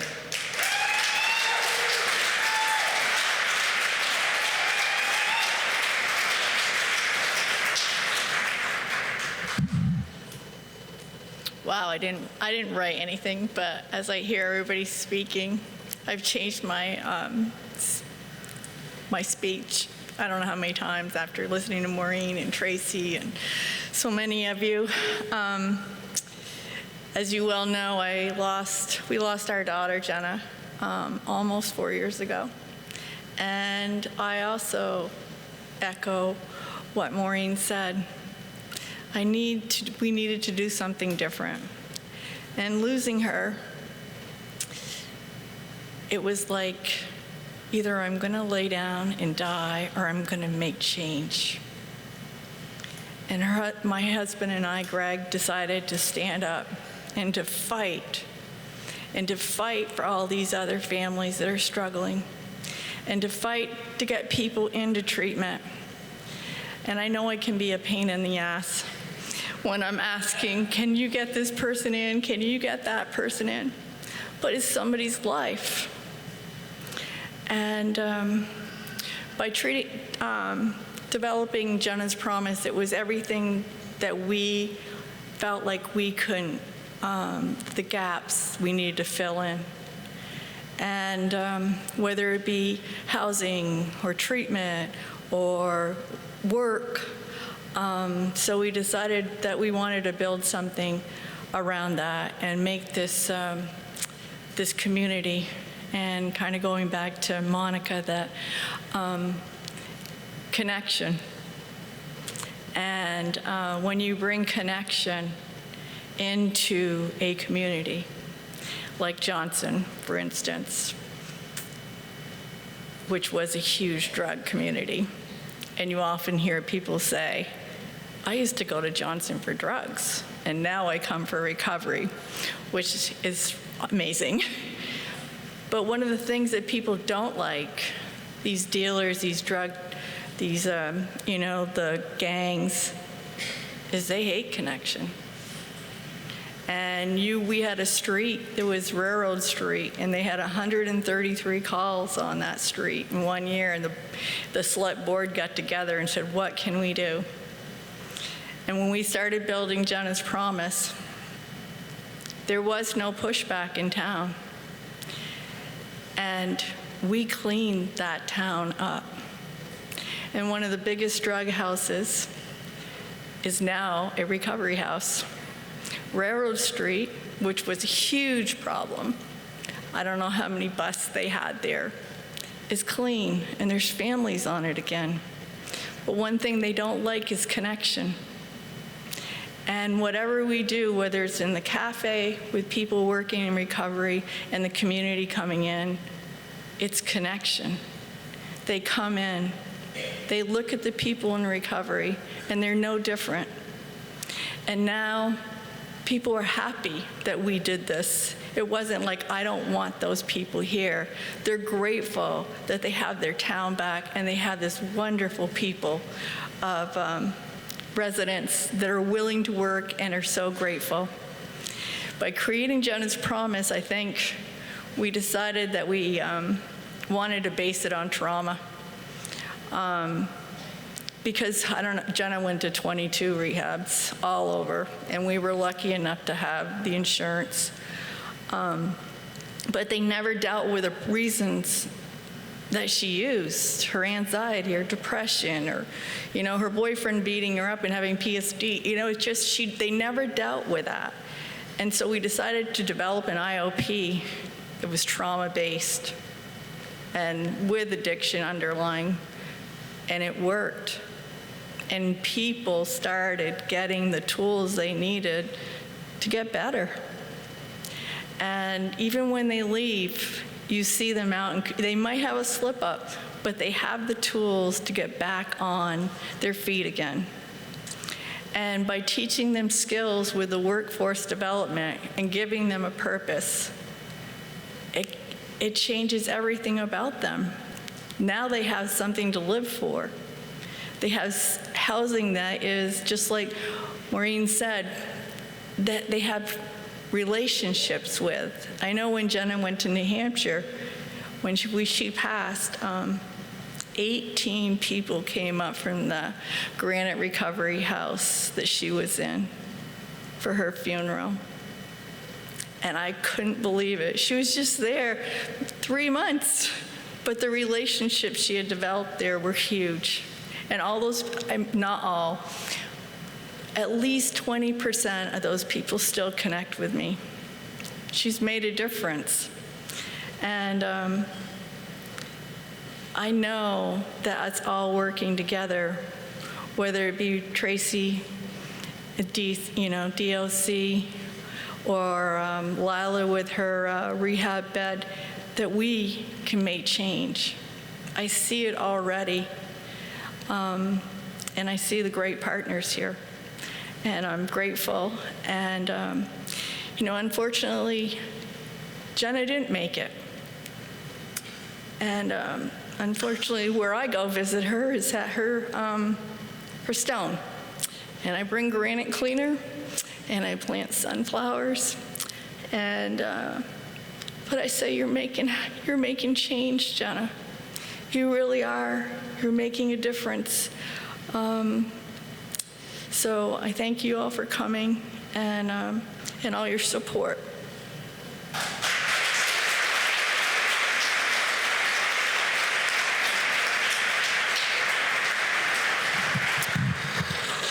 Hi, everyone.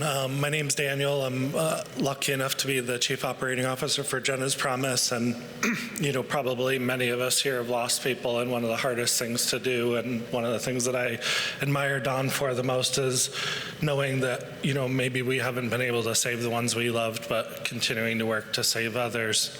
So I watch every day as she fights as fiercely for other people's daughters and other people's children as she did for her own for over 6 years. So I just admire you for that. I'm going to tell you a little bit about Jenna's Promise in a few minutes, but I actually was really inspired by Monica saying something which made me think about actually the subtitle of this conference, which is I Can't, But We Can. I thought it was a little kitschy at first, but it gained meaning today for me. I was like, okay, well, I can't. First of all, that speaks to the recovery value of humility. And then we can, it talks about the power of connection and togetherness. And I was inspired I was looking around the room, and I'm constantly amazed by the people that we get to work with and what we can do together. And I look at some of the people in this room, and I really hope that you take the time, even if you know resources, or especially the ones that you don't, to go to the tables and talk with your partners, because we have created a fabric of community throughout this state, and by learning about resources and by building connections, people that you can call to when you need them, when you're serving somebody, that is incredibly powerful. And in this room, there are people who are pioneers, who are visionaries, who have courage. And to me, courage is not doing something when it's easy and when you have everything to gain, but doing something when it might cost you something. And sometimes when you do things that are visionary or that are new or that are really, truly impactful, people are not going to like you for it. And Jenna's Promise is not immune to that. We do innovate and do things ahead of our time and push against the system and within the system, and we do things, and sometimes people don't like us for it. And there are other people in this room that I hope they'll take this as the compliment that it is, because it is, in my view, the highest compliment. But I look at my mentor, Peter Mallory, who is the very reason that there are a lot of legislators today who are not afraid to identify themselves in recovery, who are our advocates when we're trying to pass legislation. Tony here, who, last week we had somebody who we really feared for their life, and, Dawn, I think, made the call at like 9 a.m. and had him in treatment in New Hampshire at 1 o'clock in the afternoon. But for New Hampshire to use their resources and their facilities to take people when we don't have enough. I think of Lila. Lila's gotten a lot of flack, to be honest with you, for her social detox, and I hope you don't mind me saying, I think it's so courageous for you to push forward, no matter what it costs you, to save lives. Vermont Cares, Martina and Teresa, who are here today, used to tell me what it was like to go out on the streets and have police follow them around as they were trying to provide harm reduction services, and sort of like treating them like they were doing something illicit by helping people on the ground level.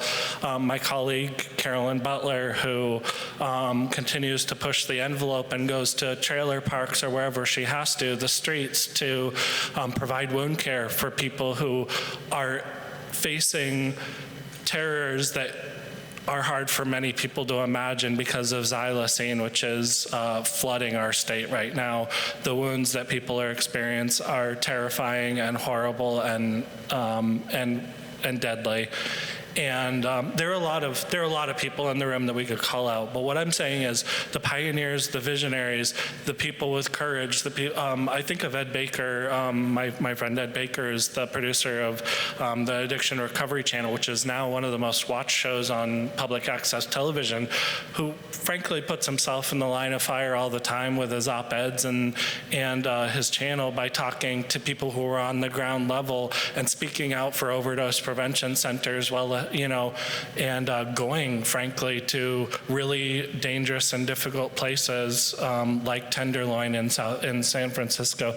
So there are a lot of people here. And the final people that I want to speak to are the people in recovery. Your voices as people in recovery, having the willingness and the courage to be who you are and turn your story from something that is detrimental and could cost you something into something that could help everyone else, that is incredibly powerful. So how does this link to Jenna's promise and honoring Jenna's legacy? I could tell you, I'll tell you a little bit about our services, but really what it is Gregory and I talk a little bit about being bushwhackers.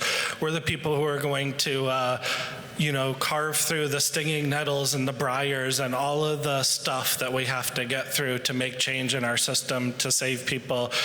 When I look at that statistic that 99% of people have touched a node in our system, or 77 have touched 3 or more, listen, honestly, my first thought was, okay, what did those 1 or 3 or more do that they failed? But then I turned to a different thing. What could we have done if we were more connected with each other?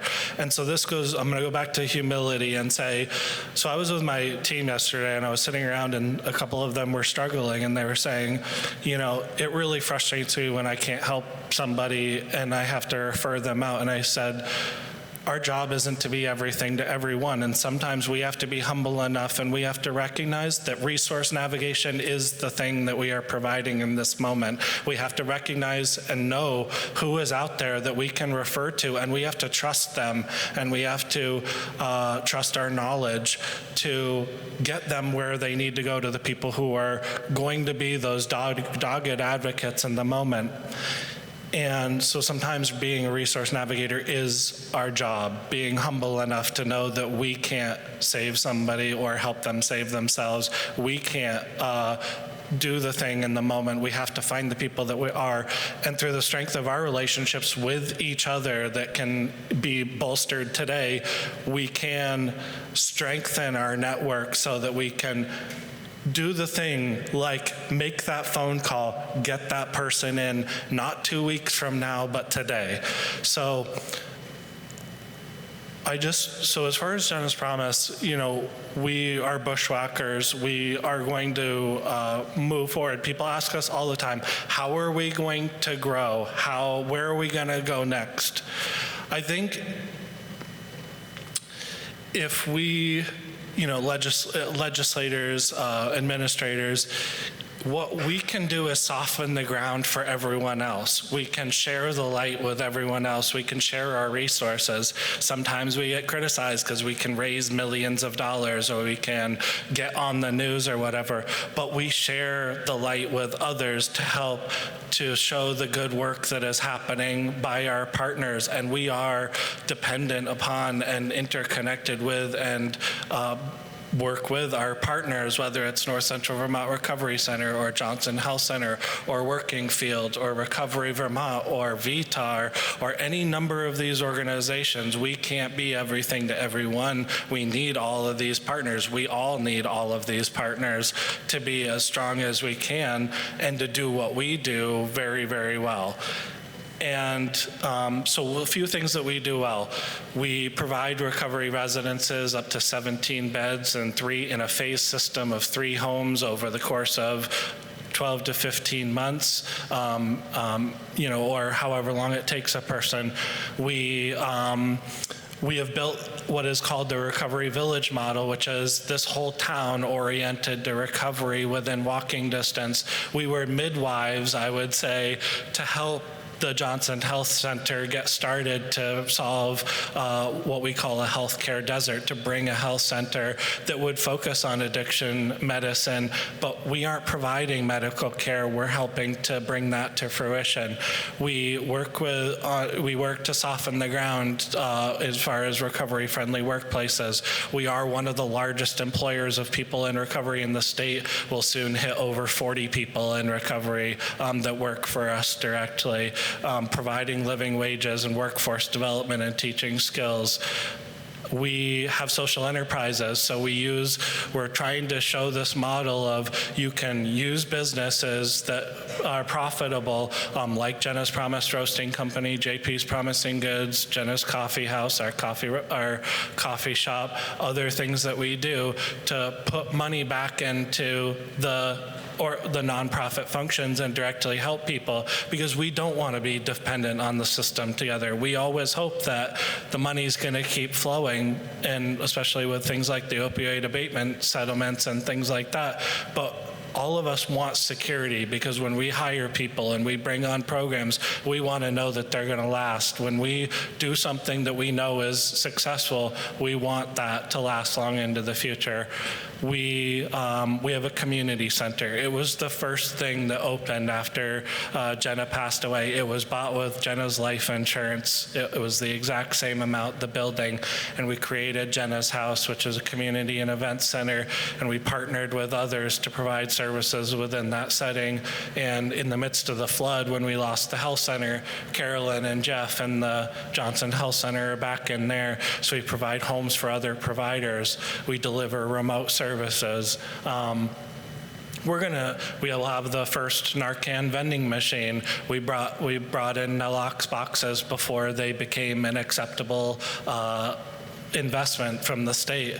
We do a lot of things ahead of their time. We will keep doing things ahead of their time. We keep pushing until they become acceptable. But ultimately, all of you have to be pioneers and keep pushing, and don't be afraid sometimes to not be universally liked. When you are doing something different and new, it is going to rub some people the wrong way, but that is the ultimate courage, and being people in recovery and sharing your light is the ultimate courage. Thank you both. And thank you to GW Tetro for being one of our sponsors here this afternoon. Our next guest, and then we'll bring up Melinda and Brad. Also want to remind you of the memorial wall. It's going to be breakout rooms. There's a 50-50 raffle going on, and food's available, and we'll be wrapping up shortly. But Tony O'Shaughnessy, also a sponsor, a business development rep from Granite Recovery Centers in New Hampshire. Tony began his journey to recovery in 2012. He joined Granite Recovery Centers in December of 2020. He's responsible for community outreach and business development efforts in New Hampshire as well as Vermont. Tony joins us today to share about Granite Recovery Centers, treatment model, and why outcomes have been so favorable. Tony.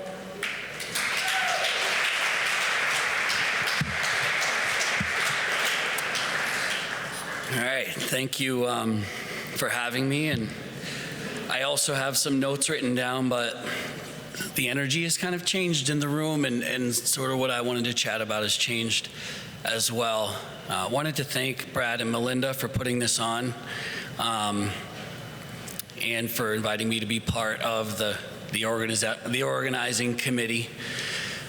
What I really appreciate about working with them, working with Jenna's Promise, working with Lila from Journey to Recovery, is it's kind of like example of the spirit of Vermont, really grassroots campaigns, people putting a lot of themselves into these efforts, doing this summit, for example, starting the community village-based recovery model that Jen has promised us. Lila starting with the respite. In New Hampshire, we have about 80 respite beds.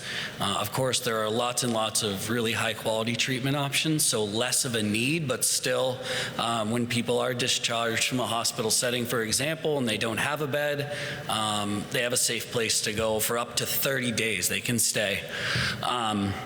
But I want to tell you a little bit about Granite Recovery's treatment model, and then talk about maybe how I think we can be helpful. And like Jeff said, he challenged folks here in the state to come up with solutions, whether it's the respite beds or recovery residences. I would challenge the state as well, and I'll get there after I talk briefly about our model. But Granite Recovery Centers, we have 5 locations, roughly 400 beds. 3 of the locations are for individuals with commercial insurance through an employer or the marketplace. You know, if you're under 26 on mom and dad insurance, that's certainly an opportunity. But we have 2 locations and roughly 150 beds specifically for individuals with New Hampshire Medicaid. And the reason that's important, we've kind of separated the commercially insured facilities from the Medicaid facilities, and it allows for really rapid admission to any program. So we're not prioritizing individuals with commercial at the same facility where somebody with Medicaid may have to wait, for example. So it eliminates barriers to getting into treatment. And really our goal as an organization has been to disrupt the way that individuals access substance use disorder treatment and mental health treatment. So generally speaking, if you have New Hampshire Medicaid or private insurance, doesn't matter, and you complete a phone screen. So our admissions office is open 365 days a year from 7 a.m. to 11 p.m. And you can call in and complete a screen at any time. So the moment you call in, there will be an admissions representative to complete a phone screen, and literally you can admit within a matter of minutes, if not hours. I think the average length of time is roughly 24 to 48 hours because some people like to plan and that sort of thing. But the option to admit on the same day is there. And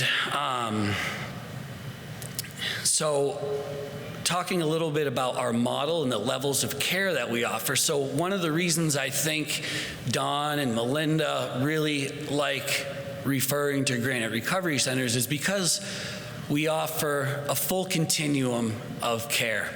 So you've got the most acute level of care, which is detox. A step down from that is residential treatment, your traditional 30-day program. A step below that is PHP, partial hospitalization, and a step below that, intensive outpatient.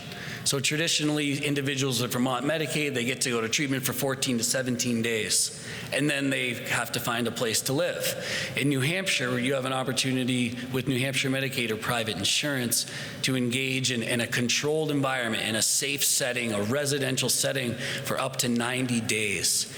So they have the detox, then residential treatment for 30 days. We also have PHP and IOP levels of care. Those are traditionally delivered in an outpatient setting. What we've done is provide the housing. So we're billing the insurance, whether it's Medicaid or Anthem or Harvard Pilgrim or Cigna, we're billing them for an outpatient level of care, and then we're providing the recovery residence. So you have these much longer durations, and we know from all the data out there, longer durations, much better outcomes. So individuals with New Hampshire Medicaid get housing and food and clinical treatment, 4.5 hours of clinical groups daily, in addition to meetings in the evening and all, for 90 days. And that's a real opportunity to stabilize. And it gives us a chance to get people established with outpatient providers, MAT, recovery residences. So there's an entire continuum and an infrastructure to really support people and give them a chance to have a chance at long-term recovery. So I guess what I would say is where there's a gap in services here in Vermont, individuals with Medicaid aren't able to stay in that controlled environment for very long, I would say to the state, we're able to help with that PHP and IOP level of care. So people want to go to Valley Vista, do 30 days of treatment, get their detox or whatever it is, 14 or 17 days. If they need longer, they can step down to PHP and IOP with us at Granite Recovery Centers. We have the beds, we're able to fill that gap. And with respect to the programs here who do an outstanding job with the residential piece, we can help with that step down. Instead of sending them to IOP and they don't maybe have a safe place to stay, they can come stay with us for another 60 days under Vermont Medicaid. And that's if the state is willing to partner with us. We're available, we're interested in talking with them. And so that was that, but really appreciate being here, I guess. The final thing I would mention is that we just opened New Hampshire, Maine, Vermont. So in those states, there are some primary mental health treatment options, residential treatment for individuals with primary mental health, psychotic disorders, major depressive disorder, generalized anxiety. Then there's, of course, PTSD and other traumas, bipolar 1 and 2. So there are some treatment options for individuals with mental health, but in New Hampshire, Maine, and Vermont, they're all out of pocket. You have to have a lot of money to be able to pay. We just opened the first one in that tri-state area that accepts insurance. Currently, we're only in network with private insurance, but for individuals with significant mental health, very acute mental health, they can come and stay with us again for 90 days. Our goal, again, is to disrupt the way that mental health treatment is accessed. Once we collect the data, we demonstrate to the state of New Hampshire, hey, this is very effective and we have great outcomes. Our hope is that the state will get on board and New Hampshire Medicaid members will be able to engage in treatment with us for primary mental health. Now, I think we have 17 clients currently in treatment. 14 of them have underlying substance use disorders, but 3 of them have no substance use disorder whatsoever. So again, being able to provide, other than an acute hospitalization for somebody who's sitting in an emergency department for 7 days or 2 weeks, instead of sitting there, they can come into treatment with us. So really trying to trailblaze there and provide good, high quality, very, very low cost treatment. We're in network. It's a values-based insurance design, which basically just means that we're providing high quality care at a very low cost. So I think that's really all I have to say, and thanks for having me here. Appreciate it.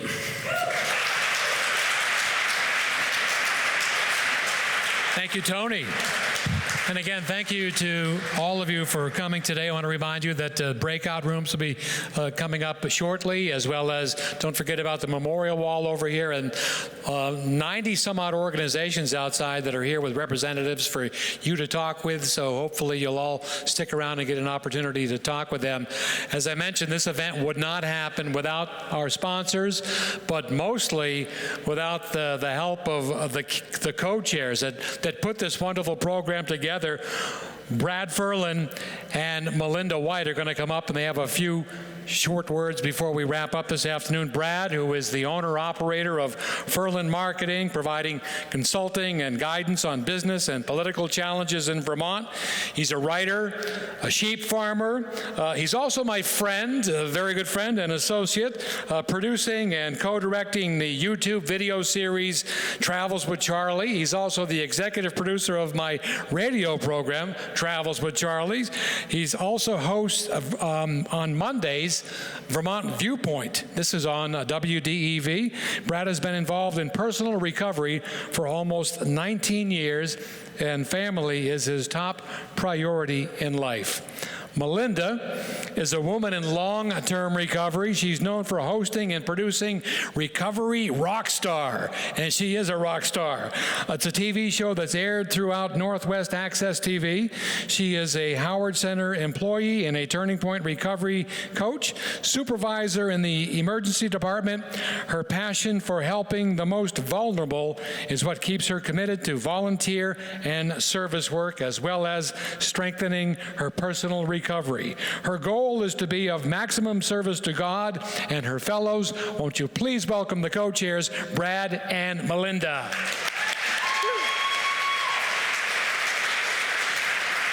Thank you so much, Charlie. I don't usually bring notes, but I have to honor my dear friend Ed Baker. I'm not sure where he is in this room, but he did ask me to make an announcement about August 31st, International Awareness Day, Overdose Awareness Day, and it has moved from Montpelier to Burlington, so I'm going to encourage you to see my dear friend Ed Baker, let him know that I made the announcement. When he asked me minutes before this started, I said, I don't know that I have the capacity in my mental Rolodex to add anything new, but I made a note. I also want to thank Serenity House, Recovery House, as being another sponsor that may not have been mentioned, but they are most definitely a sponsor, and I want to thank them too. I want to thank all of our sponsors because this is a grassroots, free to the public, free to the booth holders event that we would not be able to do. Brad and I do not have the foundational financial backing to actually pull this off. Our sponsors are our heroes, so I want to thank our sponsors again. And I want to take a moment of silence right now to honor those whose names are on the memorial wall, those who will be added to the memorial wall later, those who are still sick and suffering, their families, their children, and I just want to pause.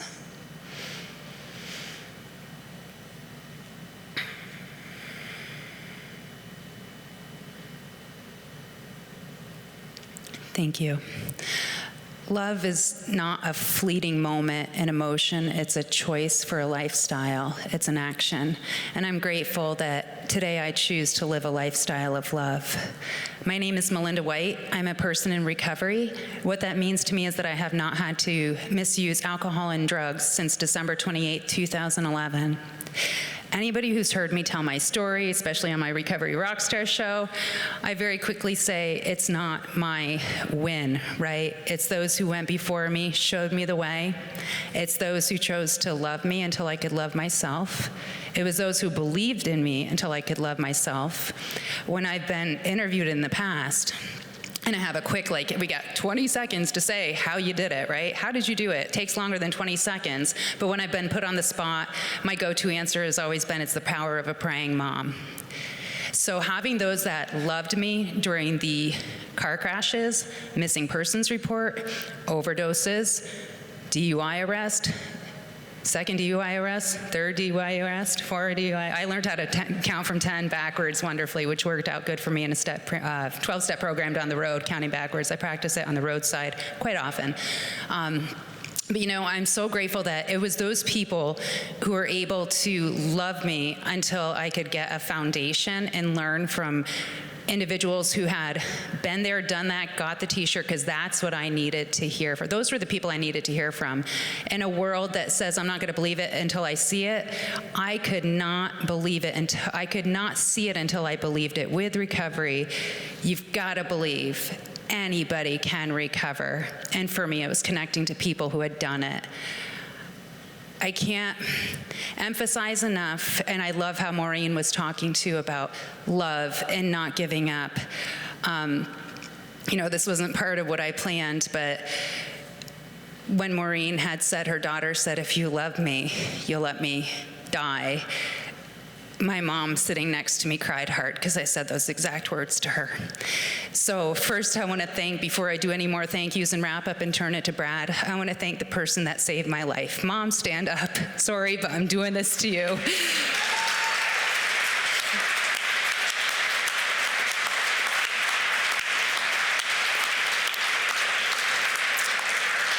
I love you. And I know she'll kill me later, but Patty Jo, you're already standing up. That's my sponsor, and that's one who continues to help me save my life.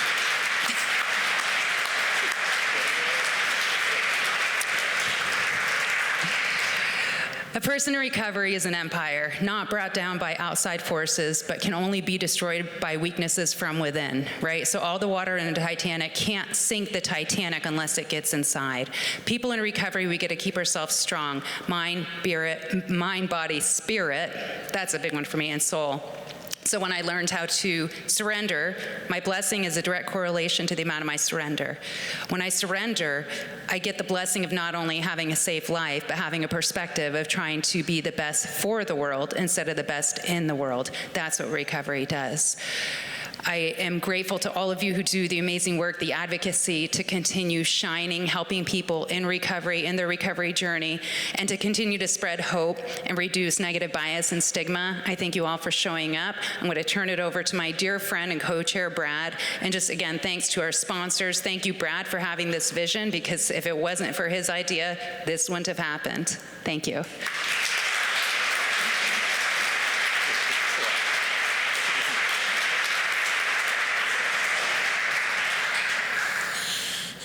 Good afternoon. I am very grateful to be here and to thank all of you for everything you do to save and improve lives each day. Excuse me. This is an amazing group of people. Many of you are the boots on the ground who make enormous difference every minute, every day. You understand the real world and you make a difference. Thanks so very much to our recovery partners, sponsors, and committee members. You rock. Our speakers today, just amazing. Thank you to my buddy Charlie. We've been riding together for a while here, and it's great to know him and his wife and his family. A very special thanks to the remarkable superwoman, Melinda White. I'm with you, Peter. This event would not be possible without her amazing network and knowledge and passion for recovery. She is incredible beyond belief, as you've heard. In brief, I'm here today for reasons that many others hold true in their own lives. In life, there are things that happen that haunt us in some way or another. In my life, my father's suicide when I was 8 years old became a part of my journey that resulted in heavy alcohol dependency. It was my way of self-medicating sorrow and grief that I didn't have the tools to deal with, and it became a way to bury the feelings of loss. Almost 20 years ago, in a line in the sand moment, I gave up my drinking hat for a chance at life. Life to be sober, life to grow, life to work on realizing gifts that I might have, and life to bring some peace to my soul. All of this has happened. I have a son and daughter in my life that I can be present for and share full love with. I get to be a dad. My story and Melinda's story and Tracie's story and all that we've heard today and hundreds of others are what we want for those struggling with addiction. We found a way to climb out of a deep hole. We have hope and we want to share. The summit today is about life. It's about finding the gifts of each person's soul. You heard at the beginning of the summit that we're losing too many lives on a daily basis. This is true. The health department statistics and the memorial wall to my left clearly spell this out. We are advocating today for many things. I'll name a few, and you've heard a few. I'm like the recap here. To know that someone with addiction is a person with a gift. They are not the bottle or the pill or the drug. They are a gifted soul who needs help coming back. We want it known that law enforcement needs partners in recovery to do a better job, that better understand with people that better understand their challenges. Our hope is more collaboration with recovery partners. We also hope that there's a clearer understanding of a person's true need who is struggling with addiction. This will require diligent education efforts with state's attorneys and judges. They can all do their jobs, all act with independence, but they need to acquire a much greater knowledge of the resources available to minimize unintended consequences of doing business as usual with those suffering with addiction. We have successful models. You heard Tracie, it's out there, and the chief. We advocate for recovery in our corrections institution, and thank you, Dr. Levine, for mentioning that is beginning, and Tracie, that it's en route. If we give correction residents help on the inside, they'll have a much greater chance of success on the outside. It is imperative that this is conducted on a daily basis. We believe the positive results will be staggering. We have the models. Tony, we advocate for a tri-state cooperation of recovery with Maine and New Hampshire and Vermont.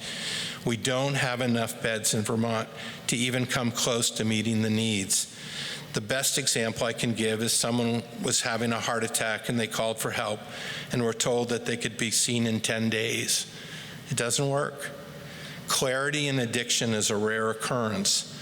When someone is ready, we need to start them on their journey that very moment. And we must recognize that there are too many barriers for access to beds in Vermont. If we make the investment of access not predicated on an insurance pay model or any other barriers, we will save lives. And for the bean counters, over time, this will save millions. We advocate for a long-term recovery model that involves a much greater process than 2 or 4 weeks of treatment. You heard about it today.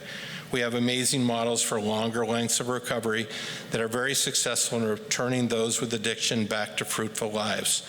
Longer-term recovery includes housing, coaching, workforce development, a chance at financial gain, self-esteem, GEDs, legal counseling, relationship counseling, getting children back, and much, much more. We have the models here in Vermont that are working, and they can be shared. This summit is about bringing our loved ones back to a dance with life, a dance that trades the inevitable path to death to a journey with hope, with connection, and with love. I like to think of every person with substance use addiction as a flower that needs sun and soil and water. We have all of this to give and to share. And each one here today is a flower as well. Red and blue and purple, magenta, yellow and white and lavender.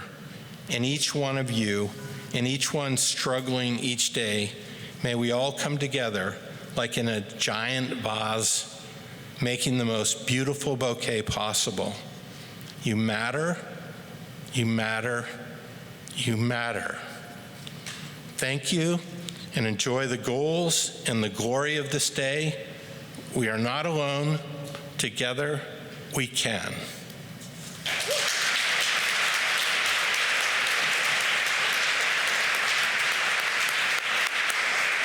Thank you, Brad and Melinda, and once again, thank to all of you for coming here today. The breakout rooms will be happening shortly, and as I mentioned, there were 90-some organizations that are in the room just next to us here. Please stop by and talk with them. There's representatives here that are here to talk with you. Thank you for coming. We hope you see you again next year. Have a great day.